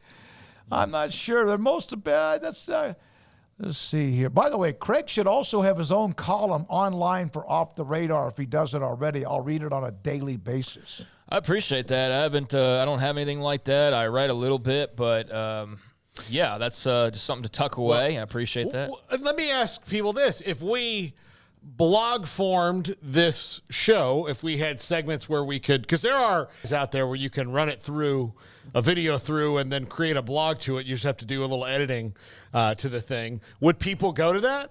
Is that something they would do? I don't know. Like, you know, like just if I feel like blogging's kind of a thing of the past, but I don't know. Yeah, no, you're right. I do wonder about whether or not when the segments we have, where do they go? How do people find them if they don't go to the YouTube channel? Well, Google, because Google owns YouTube, which is the best part about YouTube, is that the search engine that everybody is now synonymous with search engineing is the thing. So that's how they find them. Retired stockbroker, what's the worst part about draft night? The booze, the suits and glasses, or the over-the-top BS media lying about their mock picks? I don't like this is more the NBA draft, but I absolutely loathe tipping picks. Like you're there in person or you've got an inside guy. Let everybody just watch and enjoy it. Don't be a D-head and sit there and spoil it. Like the NBA draft, they get like 7 picks ahead, and it's like, what's the point in watching this? Yeah. It's garbage. I know, get off Twitter. I understand that. But isn't that an event that you want to be on Twitter for, to talk about what's going on? I'm on Twitter and social media. Like tonight, I'll be on Takes too. I'll do some take stuff for it. You don't share that with. What the hell? I see this Takes. What is that? It's an app that reached out to me about promoting them. Oh, okay. We don't ever mention them. Well, I mean, their contract's up. So I'm hoping they'll come back on with us. This is a great off-the-air discussion. But no, that's why. But I thought I was going to promote it. Okay. No. Tonight would be a good night for that, just to, I have a meeting with them next week, so we'll see. But I do like being on it. You know, Craig, I think it was you. When we were in the draft at New York, we didn't realize that people weren't seeing what we were seeing because we weren't watching the television broadcast. Like, there are monitors all over the place, but you're not really watching that. You're just waiting for things to happen. And then we were right by the NFL Network set, so I can hear them talking. So as far as I know, these things are happening right now. And the delay. But you weren't even working for the station then. You just sent us both a text being like, hey, you guys are like 5 picks ahead of everybody, and it's really annoying. And be honest. And we were like, what do you mean? And he's like, you guys are. Yeah, we had some Twitter feedback on that. Yeah, it had, because what happened was there were 2 trades. The Cowboys made one of them for when they traded for Morris Claiborne. There were 2 trades like right there, back to back. And then the NFL came out and announced them. And then they announced the picks, and then we thought, well, they announced the picks. That's got to be on the show. Hell, they're on the stage. Yeah, they're on the stage. We saw them. We're like, oh, people must know this, and they're like, nope, that's not. No, we were scooping people, not on purpose. Like we were saying who it was, and fans were getting frustrated. It's a much more an NBA thing than it is an NFL thing. But all right. Paul's about to count down 1 through 35 with NFL draft, the 32 picks, and a handful of others. Garrett, great job so far. We'll come back with Paul Catalina's top 5. By the way, Emery Winter working on 365 Sports tonight at 10:30 tonight on the CW. And before we come back with the top 5, if you don't mind, hit the like and subscribe button when you can. I have one more topic I want to talk about before we go. Yes. Alvin Brooks to Kentucky. Oh, we didn't really get into it too much yesterday. No, well, it's official now. Yeah, it's official now. It's official, and it's a big loss for Baylor. No, it's a great recruiter. And He's a great promotion for Alvin Brooks, who is undoubtedly going to be a head coach one day. His father it's part of his makeup, and he's done so many great things at Baylor and recruiting and all of that it's a no-brainer that he's going to be a head coach one day. But this is obviously a big get for Kentucky. And I know that especially recruiting-wise, they're very excited right now. They didn't get Drew, but they got the guy who helped Drew. So I saw, a couple hours ago, they put out the official graphic, and it's just kind of jarring to see initially, but what do you guys think? I mean, that's a big loss. He has lost basically. Jared Nunez is still a part of it. Obviously, Ty Beard is. But the national championship coaching staff has all been basically promoted in one way or the other as head coaches, or in this case, the first assistant to Mark Pope at Kentucky. And, yeah, Alvin Brooks is good. All of them are great people. Which he happens is special to every team and every national championship, except apparently Kansas. Like Kansas, Danny Manning, the guy that's the right-hand man. So Kansas has their kind of same stat. Like they lost an assistant a couple years ago to Texas, and it was like a whole big thing, although it hasn't really mattered all that much. But outside of that, they won the national championship, and the staff stayed the same. But Scott Drew, before the national championship, he lost one. Think about the ages of these coaches. Yeah, that's true. Bill Self and his staff are all about the same age. Yeah, Bill Peterson, who was a longtime NBA coach and very much a part of just college basketball and pro basketball forever, is moving into a different position. Not sure yet what he's decided, but everyone else he's leaving Baylor, right? Yeah. Jacobs, McCaslin, Paul Mills, even Matt Driscoll back in the day. Jerome Tang, a little bit older, but had been around for a while, and he's young at heart. And then also with Alvin Brooks. These are some young guys who this is their next opportunity. I saw Armstrong make this comment. I'll say it. Baylor's men's basketball program coaching staff has become Alabama of men's basketball. Alabama football, because of how Saban used to lose so many assistants and just never missed a beat. Yeah, it's similar. Not a black and white comparison. But yeah, I get where he's coming from with that, because I'm picturing they didn't win that many national titles, like that person. But yeah, in general, his point is very, very true. They have an excellent coaching staff with a great track record of success that have won a national title, and not all those guys had. Like McCaslin wasn't on the staff at that point, but I mean the tree that Drew has built up coaching-wise is incredible right now, with all of these various head coaches, or in Alvin Brooks III's case, a huge promotion to a top assistant. Yeah. So, I just wanted to touch on that since they finally announced that was all a done deal. So congrats to Kentucky. You're getting a really great basketball coach. That's a good hire for Mark Pope. And obviously Drew's already dealing with having to juggle a lot. So we'll see. But I'm going to imagine he's going to get a new wave of guys. And in 5-10 years, they'll all be, scattered out everywhere else like all these other previous assistant coaches. Watch, and if you want to go to the premium forums with Ashley Hodge, who's already kind of picked a couple of people that will come on to staff. He does think that maybe a former NBA coach coming in. I'm not sure if he'll be a regular assistant or Bill Peterson. There's a high school coach who has been very much cultivating talent, feeding to Baylor, but all other schools too, that's going to join the staff. He'll be fine. He's the reason that place is what it is, but he had fantastic coaches around him, and all of them now making more money and getting opportunities to prove themselves. And I wouldn't be surprised if Alvin Brooks is not a head coach probably in the next 2 to 3 seasons after this one. Yep. I'm glad you brought that up. I love that guy, along with Jacobs and all the others we've brought up over the years. All right, coming up, Paul Catalina, NFL Draft Night, and the top 5. Cars priced right, day and night. Average your car in Texas.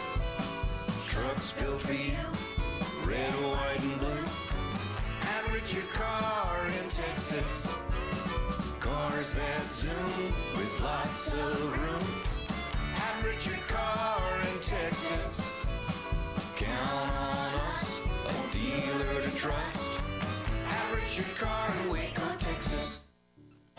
At Ideal MRI, we feel blessed to be part of the Waco community. We're a small family business here in Central Texas. At times like this, the cost of healthcare has never been more important. And unfortunately, significant illnesses and injuries still occur. And that's why Ideal MRI is open and here to serve you through this difficult time. So if you need an MRI, ask your doctor about Ideal MRI. You can schedule online in minutes at idealmri.com or call 833-IDEAL-MRI.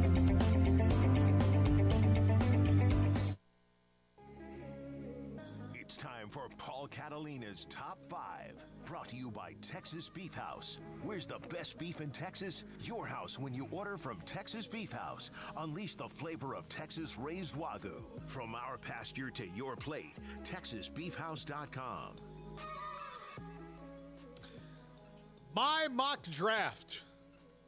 Now look, I'm going to tell you, I fully hope that the comments here are, God, you were so far off on this.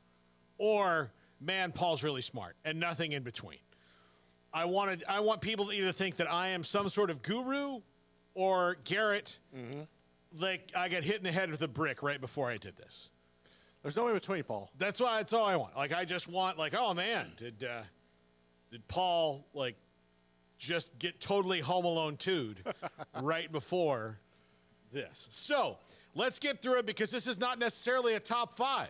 This is a top 35, and it's a 35 because 3 teams, the Panthers, the Texans, and the Browns, currently, as it stands right here, and I'll just tell it, like, we'll just let it out there. This is 2 o'clock on Thursday of the draft. So 3 teams don't. And look, by the time that this airs, those 3 picks may not matter, but I just wanted to say who I think they will pick because it'll air on Thursday. I just want to be completely transparent with our audience, and we're doing this beforehand because it's going to take a little bit longer than a normal top 5 because you see the list right there. There's the draft. Let's rock and roll through this. Garrett, hop in whenever you feel it important to tell me I'm right or I'm wrong. All right. I'll just rock out the first 3 picks for you right here. Caleb Williams, Jaden Daniels, Drake May. I think that's how it goes. I don't think the Patriots are particularly in a position where even if they're like lukewarm on – if they're lukewarm, they need to not do it. But I don't think they're going to be lukewarm on Drake May or J.J. McCarthy. They're going to want to try to build around a young guy going forward. Although I would not be surprised to see them pass on that and then maybe take a quarterback in the second round if one is there at 34 and let him sit behind Jacoby Brissett that this player might do anyway. But I think there's your top 3. I can almost feel good about chiseling that in stone. No, I think that I would agree with that. My only thing with the Patriots and Drake May is how much better or how much different is Drake May than what you had with Mac Jones? I don't know that it's that big of a difference. Yeah, Mac Jones, I think, kind of lost it between the ears. He did. So, but that's kind of where I'm at with that one. Yeah. All right, next 3 picks. I think the Cardinals can't pass it up. They'll get a ton of trade offers for this pick, but I don't think they can pass up Marvin Harrison Jr., and they'll focus on using their second-round picks and that 27th pick on maybe moving up later. But picking up the later moves up is a really hard thing because there's just a lot that's happened before then. With the 5th pick, the Vikings trade 11 and 23 to the Chargers and, ironically, take Jim Harbaugh's quarterback, J.J. McCarthy. He's the future in Minnesota right now. They've got to get in front of the Giants, who appear to really like J.J. McCarthy. That'll be an interesting jockey for who gets him. But I think J.J. McCarthy steps into a situation, too, where he's already got Jordan Jefferson and Jordan Addison and some other, T.J. Hawkinson, who's not going to be back right away, but will be back in the season. And they've set him up with weapons already and a good offensive coach in Kevin O'Connell. I like that pick. If anybody's going to work out for J.J. McCarthy, it has to be somewhere where he can kind of hit the ground running a little bit, and Minnesota, to me, is that place. At 6, Malik Neighbors. The Giants, completely devoid of playmakers right now. They don't have, look, they need a new, Darren Waller retired, so they need a new tight end. Wide receiver-wise, they don't really, and I know that they did draft one last year, but they need more playmakers for Daniel Jones. They need a running back now. There's a lot that the Giants need going forward. That Saquon Barkley's in Philadelphia. There's a lot going on. So they have got to get playmakers there. Yeah, I like that move for the Giants. I don't like the idea of New York taking a quarterback in the first round. I think if you stock up and you get this pick right here, if you can get Neighbors in the second round, you can go off and grab Bo Nix. That gives you more to work with, in my opinion, than taking a flyer on a first-round quarterback or moving up to get one. Yeah, next, we'll just do the next 4 picks right here. I do see the Jets trying to get aggressive, but Joe Alt makes perfect sense for the Titans. I mentioned him in my Knuckle Breakers the other day. They need a tackle. It just makes too much sense. Would not be surprised to see them maybe go wide receiver here because Rome Odunze is still on the board. The Falcons desperately need cornerback help. Kenyon Mitchell, although, again, as long as Rome Odunze is on the board here, this could kind of get dicey to me for these teams. Then the Bears go get his partner for the future, Caleb Williams, Rome Odunze, riding off together into Chicago like Cameron and Ferris Bueller's Day Off, like the Blues Brothers. That to me is an excellent pairing. And if you're the Bears and Rome Odunze is there, it's just too good to pass up when you've drafted Caleb Williams. I mean, especially at that point, you're probably looking at arguably best available. Okay. Yeah.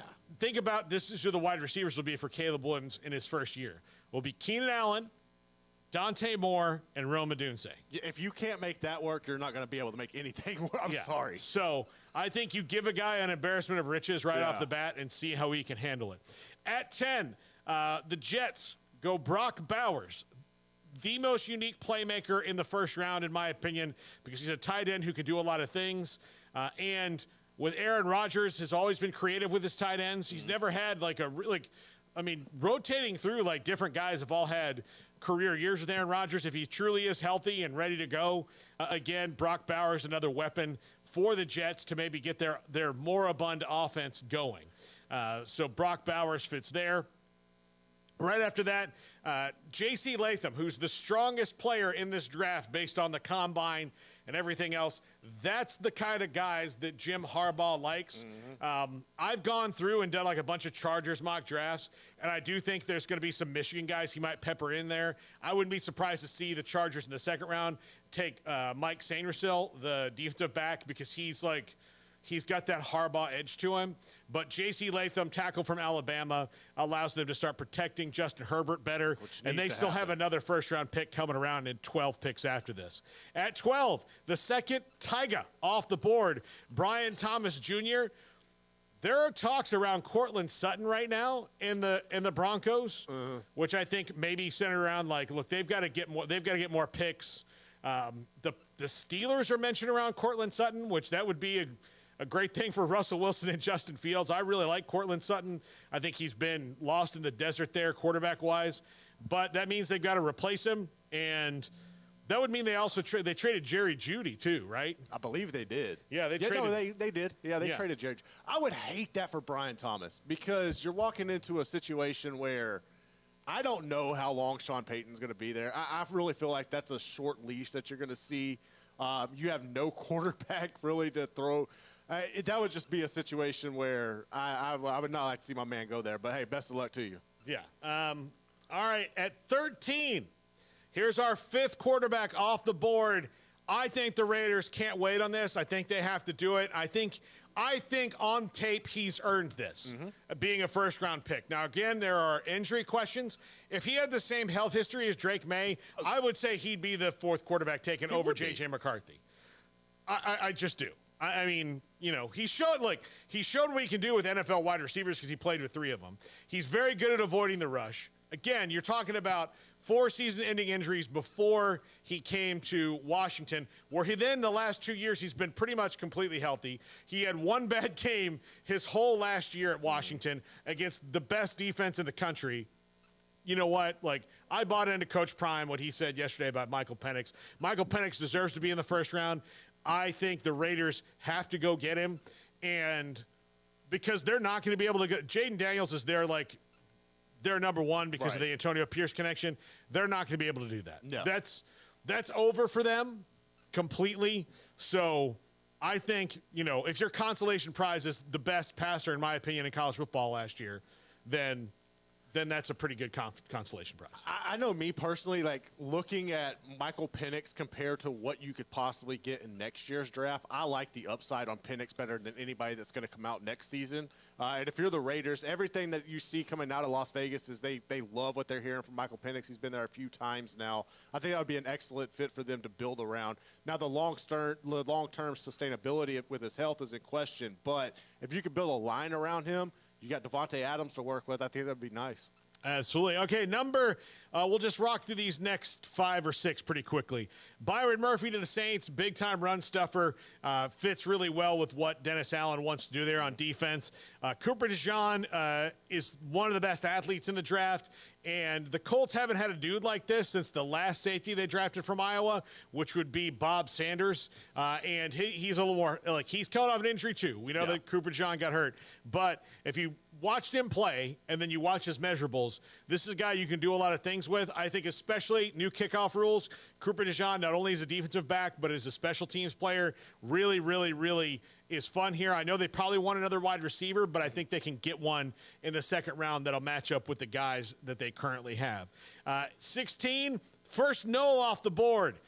Jared Verse, my opinion, best pass rusher in the draft, which is pretty late for the first pass rusher off the board, but Seattle needs this. I think he'll do well with Mike McDonald, the new head coach there, and absolutely a monster for them. I could also see Latu or Dallas Turner going here, but I'm saying Jared Verse because I think he's the most well-rounded of all the guys. Then next pass rusher off the board, Laitu Latu. From UCLA, going to the Jaguars. There's a lot of positions they could pick outside of quarterback. They need to focus on building up that team around Trevor Lawrence so that they finish the season strong. The Bengals go get a mauler at tackle and Talisi Fuaga from Oregon State. I love that. If that happens, they've got to protect Joe Burrow. Yeah, they've got to protect Joe Burrow. Yeah, that has got to be, to me, their first-round priority. Yes. You draft the best available, but if the best available happens to be him, then there you go. Yeah. And look, there's some other tackles here. Like whoever fits your system out of the good tackles in this draft that's sitting there on the board for you, I think that works there. At number 19, the Rams, maybe a team that drafts Bo Nix right here and develops him to be the quarterback of the future under Matt Stafford. I don't see that happening because of the biggest thing that happened to the Rams in the offseason, that the greatest defensive lineman of his generation retired in Aaron Donald. So I'm taking Johnny Newton, Jerzon Newton from Illinois here to replace Aaron Donald. After that, Steelers, get big up front, protect those new quarterbacks you got, which will be Russell Wilson probably for this year, and then Justin Fields into the future with Troy Fountainu. The Dolphins go defensive back because they don't. They need some. They need some there. Terry and Arnold from Alabama. The Eagles. A little depressed that they missed out on Kenyon Mitchell and Terry and Arnold. Not going to be that upset because Nate Wiggins is an absolute nasty boy out there when it comes to covering receivers. He plays physical. He plays tough. He's got good speed. Nate Wiggins at 22. I know he did hurt himself at the combine, but I think he's all right. The Chargers, second first-round pick comes around. Got to get another playmaker to go for Justin Herbert. Adonai Mitchell from Texas, I think, fits in well here. And because of the draft picks they have around him, doesn't necessarily need to be the guy right away. It helps Quentin Johnston. It helps Josh Palmer. It helps the guys that are still in-house because their skill positions are essentially hitting refresh this year. The Cowboys, Pro Football Focus has him listed as a tackle. He can play all three positions. I think this is your starting center for the Cowboys next year. Graham Barton from Duke. If it's not Graham Barton, and it's not like a plus wide receiver that they like, I see them trading down from this pick. Not maybe out of the first round, but I think that's highly likely. The Packers get a tackle, Olu Fashanu from Penn State. Cooper DeJean mocked to them quite a bit, and I wouldn't be surprised to see that happen either. He kind of fits the Packer mold a little bit there, but I think they go up front trying to protect Jordan Love. The good news for them is they don't have to draft skill players. They can if they want to, and they will if they want to, but they can focus on the nitty-gritty parts of the team, like the offensive line, which obviously got old and some of it's retired now or gone. David Bakhtiari's gone, so they've got to find ways to protect Jordan Love. Then the Bucs go get a pass rusher in Dallas Turner from Alabama. The Cardinals get a Marius Mims, a guy I really like and who could probably go higher. I just had him slotted here. There's a lot of tackles. The Bills go get a wide receiver and a guy who should be in the first round. I know a lot of people will tell you he won't be, but Keon Coleman and Josh Allen, I'll just keep saying it, that's a very good match, and the Bills should not pass up on that unless they trade up and go get Roma Dunze or something like that. But Keon Coleman and Josh Allen, think about that. That would be absolutely filthy. And I would be interested to see how that benefits Josh Allen having a big receiver to work with Diggs being the smaller guy that would be very interesting, especially in red zone and third down situations. Yeah. The Lions need a defensive back. They go Kool-Aid McKinstry from Alabama. I think he's a guy who they'll really like. I would not be surprised to see them get like a bit of a mauler here though too, like because they just nasty. that kind of a player. But Kool-Aid McKinstry, they need some help at defensive back, and that's where they go. The Ravens need a tackle. I waffled back and forth between Jordan Morgan and Kingsley Sumatria from BYU. I went Jordan Morgan here. Could be one of those guys, but expect to see the Ravens draft probably 2 or 3 offensive linemen in this draft. That's their biggest position of need. The 49ers go wide receiver and Troy Franklin. A lot of consternation with Brandon Ayuk there. I don't think he's going to get traded, but if he does, they got to have a replacement. And even if they don't trade him and they don't sign him to an extension, they've got to have a ready-made replacement. Troy Franklin, a guy I really like here, who really is kind of in the Brandon Ayuk mode. Very similarly styled. And this one just makes too much sense for me not to do it. Patrick Mahomes gets his first down machine in Ladd McConkey. Another toy to play with. Yeah, absolutely. And, you know, somebody that can move the ball with. The next 3 picks are the teams outside the first round. I think the Panthers go with Xavier Legette, wide receiver from South Carolina, who probably should be in the first round but won't get there. The Texans, third Noel off the board, Braden Fisk, defensive tackle, Florida State. If the Texans got him, are you kidding me? Okay, let me tell you about this. Is a D'Amico Ryans player right here. Yeah, this is D'Amico Ryans type player. He'll love that. He's even mentioned it that he really liked it after he visited them. And then at 54, the last team to have their first pick in the draft, the Browns get help pass rushing. Darius Robinson from Mizzou. They've already got Myles Garrett on one side. This allows them to have another pass rush effort there. Grade me, tell me how I did, let me know. This has been the Top 5 brought to you by Texas Beef House, and I know it was longer,